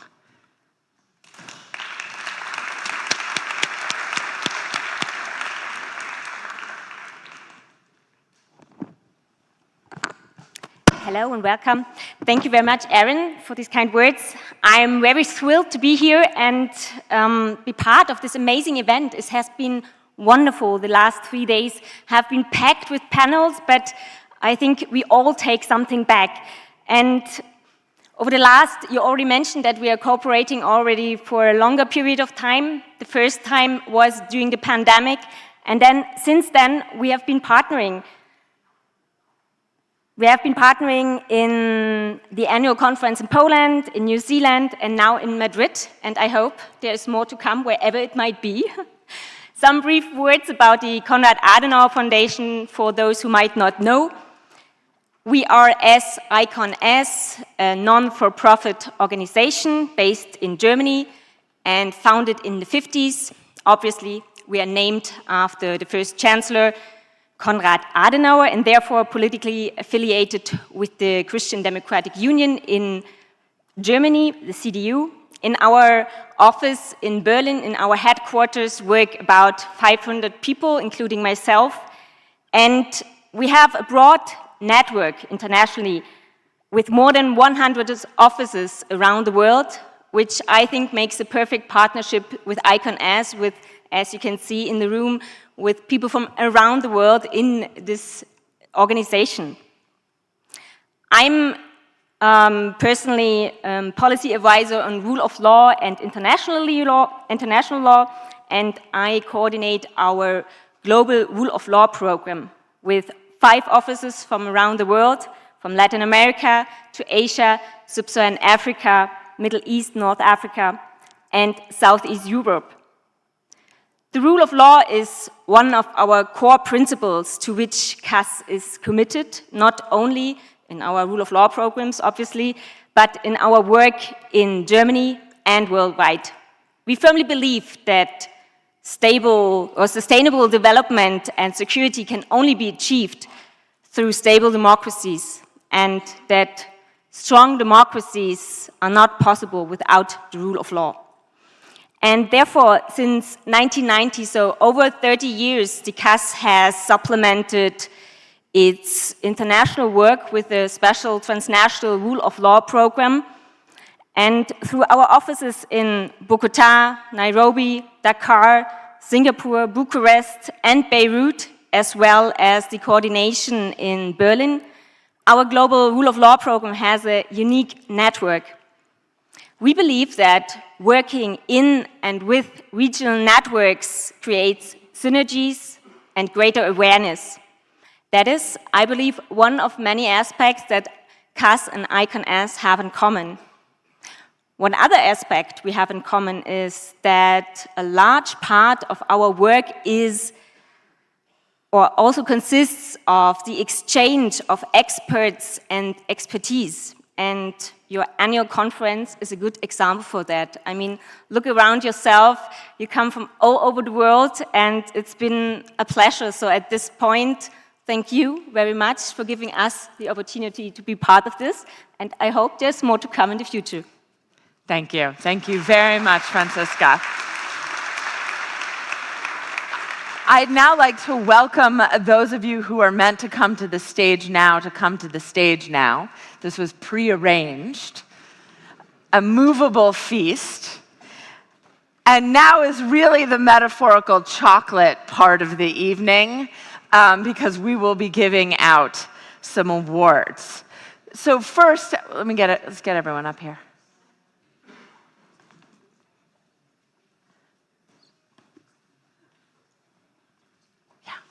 So first, I would like to introduce Marcela Prieto Rudolfi, Associate Professor at the University of Southern California, Gould School of Law, who will be announcing our the ICON Journal Awards. Okay. It's okay. Thank you, everyone, and good afternoon to all of you. I was asked to present the awards of ICON, which is, I would like to say, the sister journal to this conference, the International Journal of Constitutional Law, whose co-editors-in-chief, as you might know, are Joseph Weiler and Krania de Burca. Also in 2021, in an effort to decenter English as the main language of our discipline of public law, ICON launched the Spanish issue of the International Journal of Constitutional Law. And it is my great pleasure to be co-editor-in-chief of that journal, along with Sergio Verdugo. And it's even more of a pleasure to present today the authors who were awarded by the editorial board of ICON the prize for best article or the special mention for the best articles published in ICON in 2024. As you may know, we are a paperless conference, so I will not be actually delivering a physical diploma, but I will call the authors to the stage to receive a warm round of applause for all of you who are present, as well as to invite you to read this fantastic work as well. So the 2024 ICON Prize for Best Article goes to David Kozar and Katarina Sipulova for their article entitled Comparative Court Packing. Please, if you could come to the stage to receive the prize.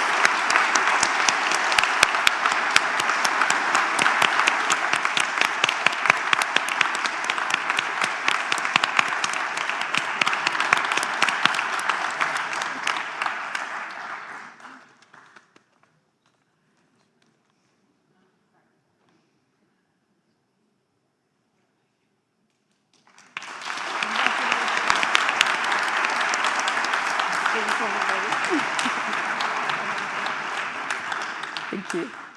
Now, for the 2024 ICON Special Mention, it was awarded to an article co-authored by Rosalind Dixon and Mila Verstig entitled Unsexing Citation, Closing the Gender Gap in Global Public Law. And Mila will come to the stage to receive the prize on behalf of herself and her co-author.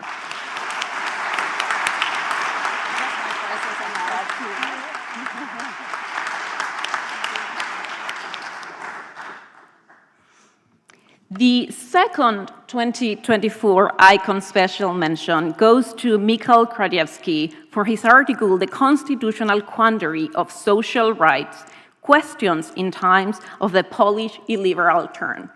Unfortunately, Michał wasn't actually able to be present today to be physically rewarded with the warm round of applause, but he already has, of course, his digital diploma. Now I will move on to the awardees for the Spanish issue of the journal. And the 2024 Icon Spanish Prize for Best Article is awarded to Lucia Judici Graña, Florencia Antía, and Daniela Vairo for their article El rol de la Suprema Corte de Justicia ante la judicialización de la salud en Uruguay, aportes para la descripción de la cultura jurídica uruguaya. Lucia is coming today to receive the prize on behalf of herself and her co-authors. Congratulations.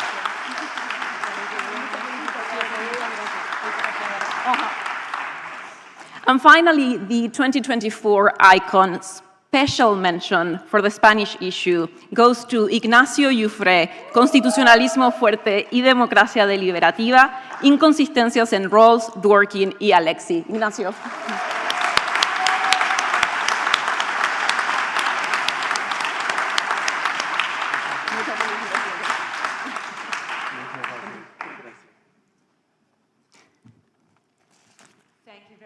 Marcela, that was wonderful. And there are more to come. So now I would like to introduce Chinchi Lin, professor at National Taiwan University, who will announce our Icon S book prizes. Thank you. On behalf of the Book Prize Committee, I'm going to announce the Book Prize winner of 2024.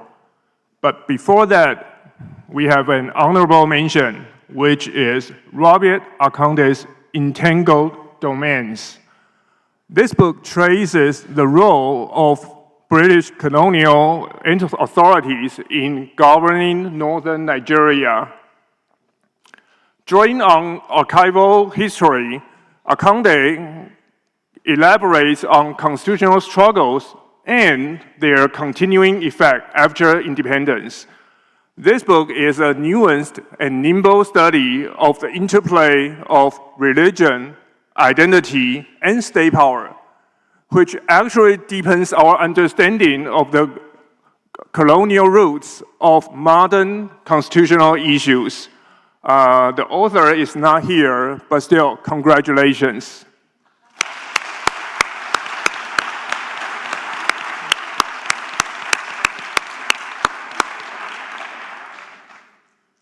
And the book prize winner of 2024 is Alexandro Ferreira, whose book, Sovereignty Across Generations, this is the honorable mention. So, yes, this one, thank you.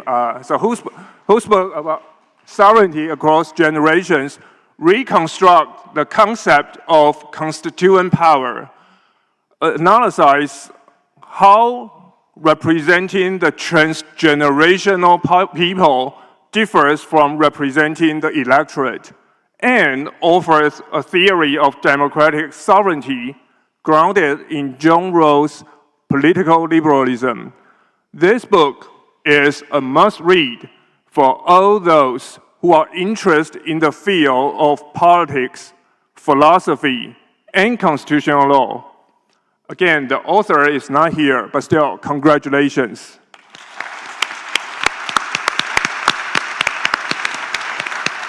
Thank you. Thank you very much, Chinchi. And now it is my great pleasure to introduce the one, the only, the outgoing co-president of ICONS, Marta Cartabia.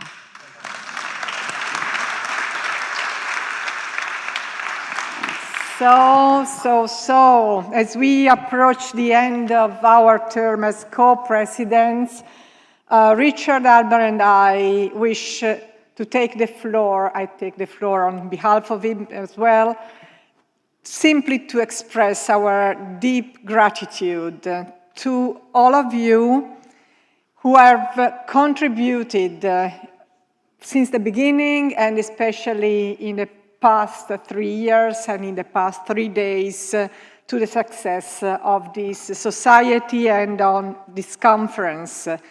This year's conference was a true challenge, but we can also say now that it was also a true success.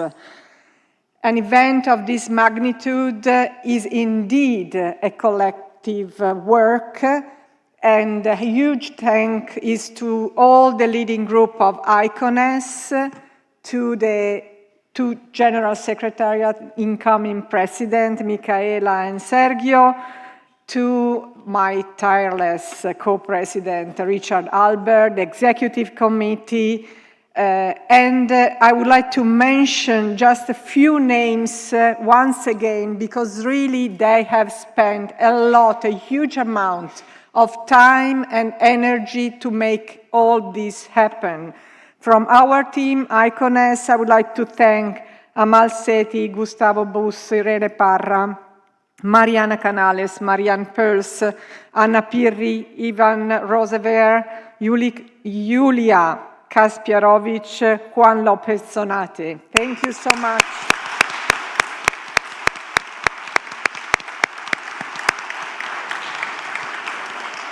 And indeed, once again, a big thanks to all IE, especially to the rector, to the dean Soledad, Fernando Pastor, Sara Junquera, Marie-José Garot, Sonsoles Arias. Thank you so much, because it was really amazing.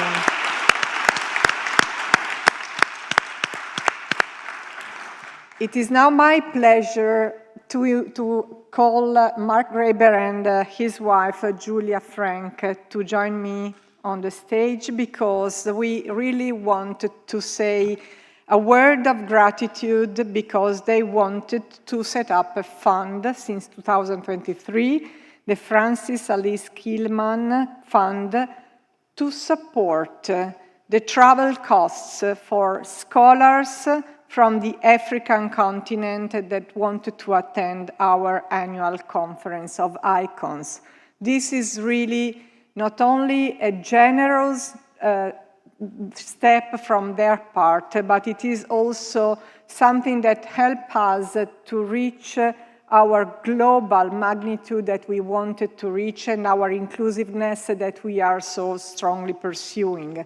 I would like to ask Mark and Julia to say a word about this decision, such a generous gesture of your part. Thank you so much. You're very, very kind to honor my aunt and us in this way. I just want to tell you a few words about Frances Alice Kleeman, who was not in any way a lawyer, a politician, but she was an internationalist, and her life history, I think, tells you something about what it means to be an international society. Because she was in no way connected to the law, it was Mark's idea to create this scholarship in her name, and she would absolutely have approved of it, even though it wasn't her area of interest or expertise. It was, to use my inheritance from her to do something that would have followed her values. She was born in 1918. She was my mother's identical twin.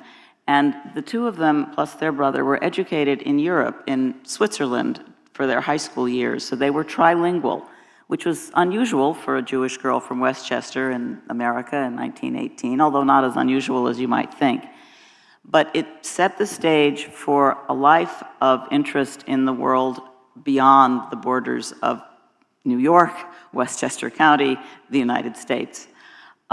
She and my mother both followed the American Expeditionary Force into France after World War II as translators, not for the Army, but for another US organization. And in that capacity, she witnessed the devastation of war and what had happened on the European continent that was unbelievable. And it fueled in her a desire to increase international understanding. So she became a teacher of French and also German and also occasionally Spanish. And for really 30 years, she took groups of American high school students to Europe as part of the experiment in international living.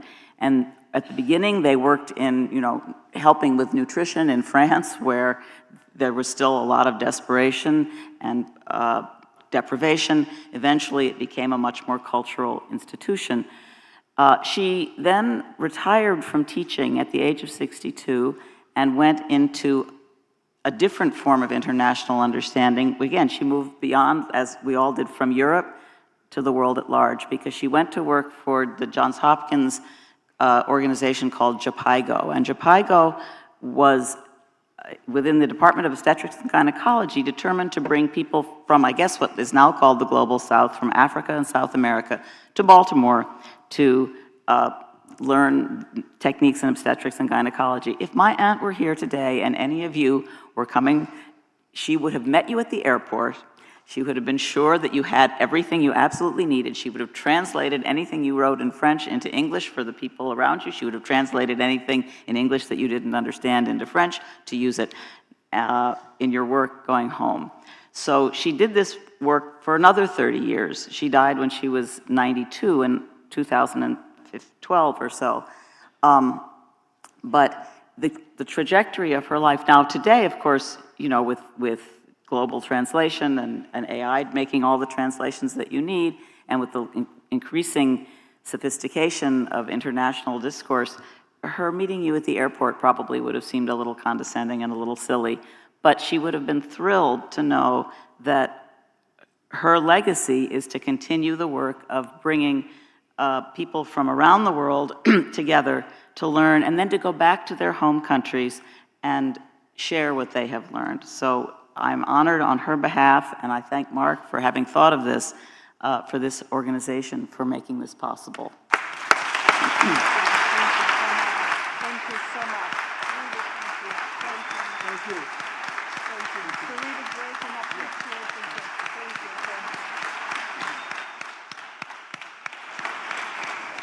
There are people who really believe in this society, and we have experienced this over the years. Even in difficult moments, there is a support that is always there. Now, time has come to hand over the leadership to the new incoming president. And where is our Secretary General, Erin? Let's go and take a picture all together. It's my pleasure. We have been working as a team in the past 3 years, and I know that it's time for them to come to the front line. I can say with them, ad maiora for this society. Thank you so much. Thank you very much. Oh, we're taking it. This is our January 6th equivalent. A peaceful transfer. Peaceful transfer, thank you. Let's take a picture. Let me get out here. Okay. Ooh, sorry. Oh, no, well, I'm all right. Thank you. Thank you very much. Thank you. Thanks, Richard. Sergio.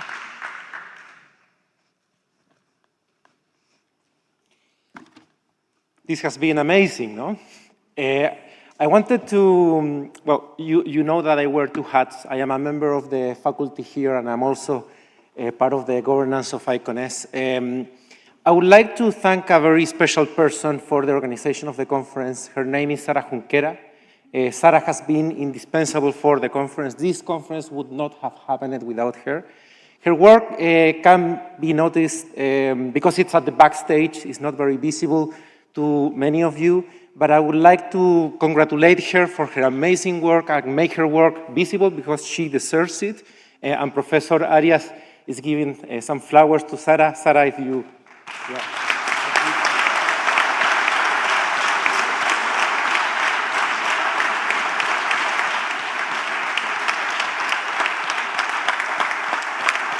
Thank you. Thank you.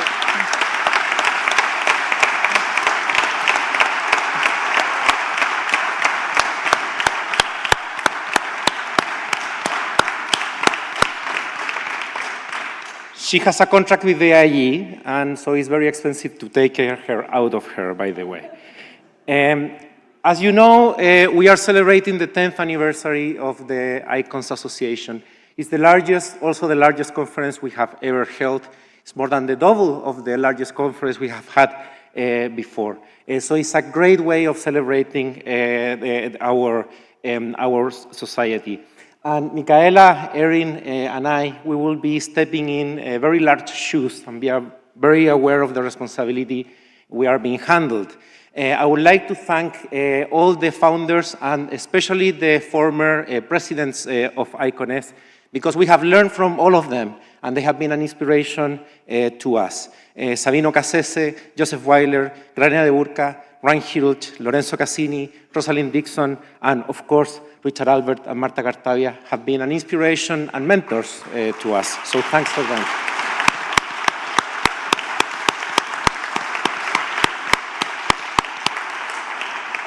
These past 10 years have been about the expansion of the society, about becoming a truly global society. We have gone to most, not all, but most of the regions of the world, and we expect to go to all the regions of the world sooner than later. But for the next steps, is not so much about the expansion of the society, but about the consolidation of the society.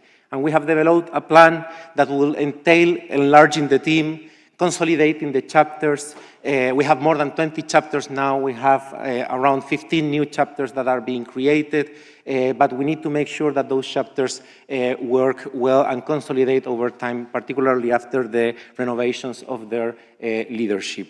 We believe, Micaela and I, in a horizontal way of doing academia, and we also believe that the association should benefit more from doing comparative work. We have provided for a very unique setting in which people from many different jurisdictions researching topics that have overlaps meet at these conferences, and we believe that there is a very strong potential to develop and go deeper into the areas of comparative law. Micaela?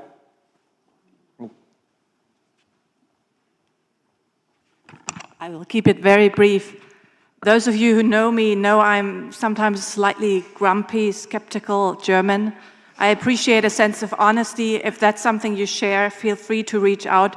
But I have to say, one thing I'm not skeptical about is working with the wonderful Sergio and Aaron and the rest of the team who have really been doing a great work. So I'm looking forward to the next 3 years. Thanks.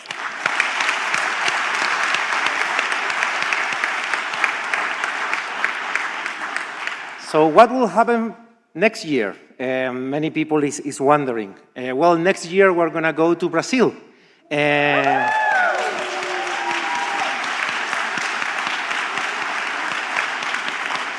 going to meet in Brasilia at the University of Brasilia, and it is my pleasure to introduce you to our partners. We're very proud to be partnering with them. Juliano Saiden Benvindo from the University of Brasilia, co-chair of the Brazilian chapter.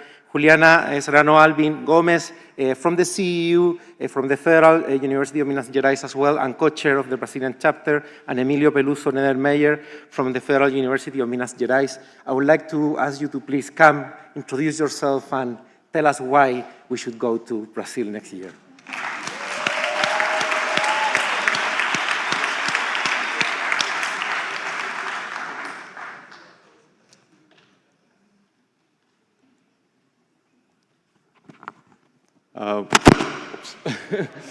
Hi, everyone, and thank you so much. It's a great pleasure to be here. We are so excited to have the ICONES conference in Brazil next year. It's a great city, it's a beautiful city, and also the university is really focused on public law, which I think is great. It's a public university. And we are back in Latin America, which maybe 5 years later, after Chile. It's so great to have Latin America back here as hosting the ICONES conference in 2025. So I hope to see you there. It's going to be great. And I want to just, go ahead. Just to reinforce that we are deeply, deeply honored for being chosen to host this conference next year. And we are committed in making it special, full of joy and meaningful exchanges. So we are looking forward to it. Thank you.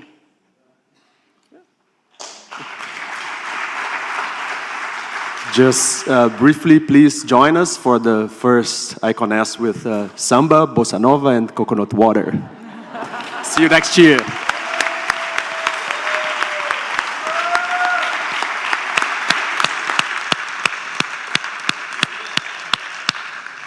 And And with the announcement of 2025 in Brazil, thus ends 2024 Madrid. Ultimately, what makes this a great conference is you. So thank you all for being here, for going to the panels, for engaging with one another so robustly. Now we have to sleep off the meal, but get hungry again.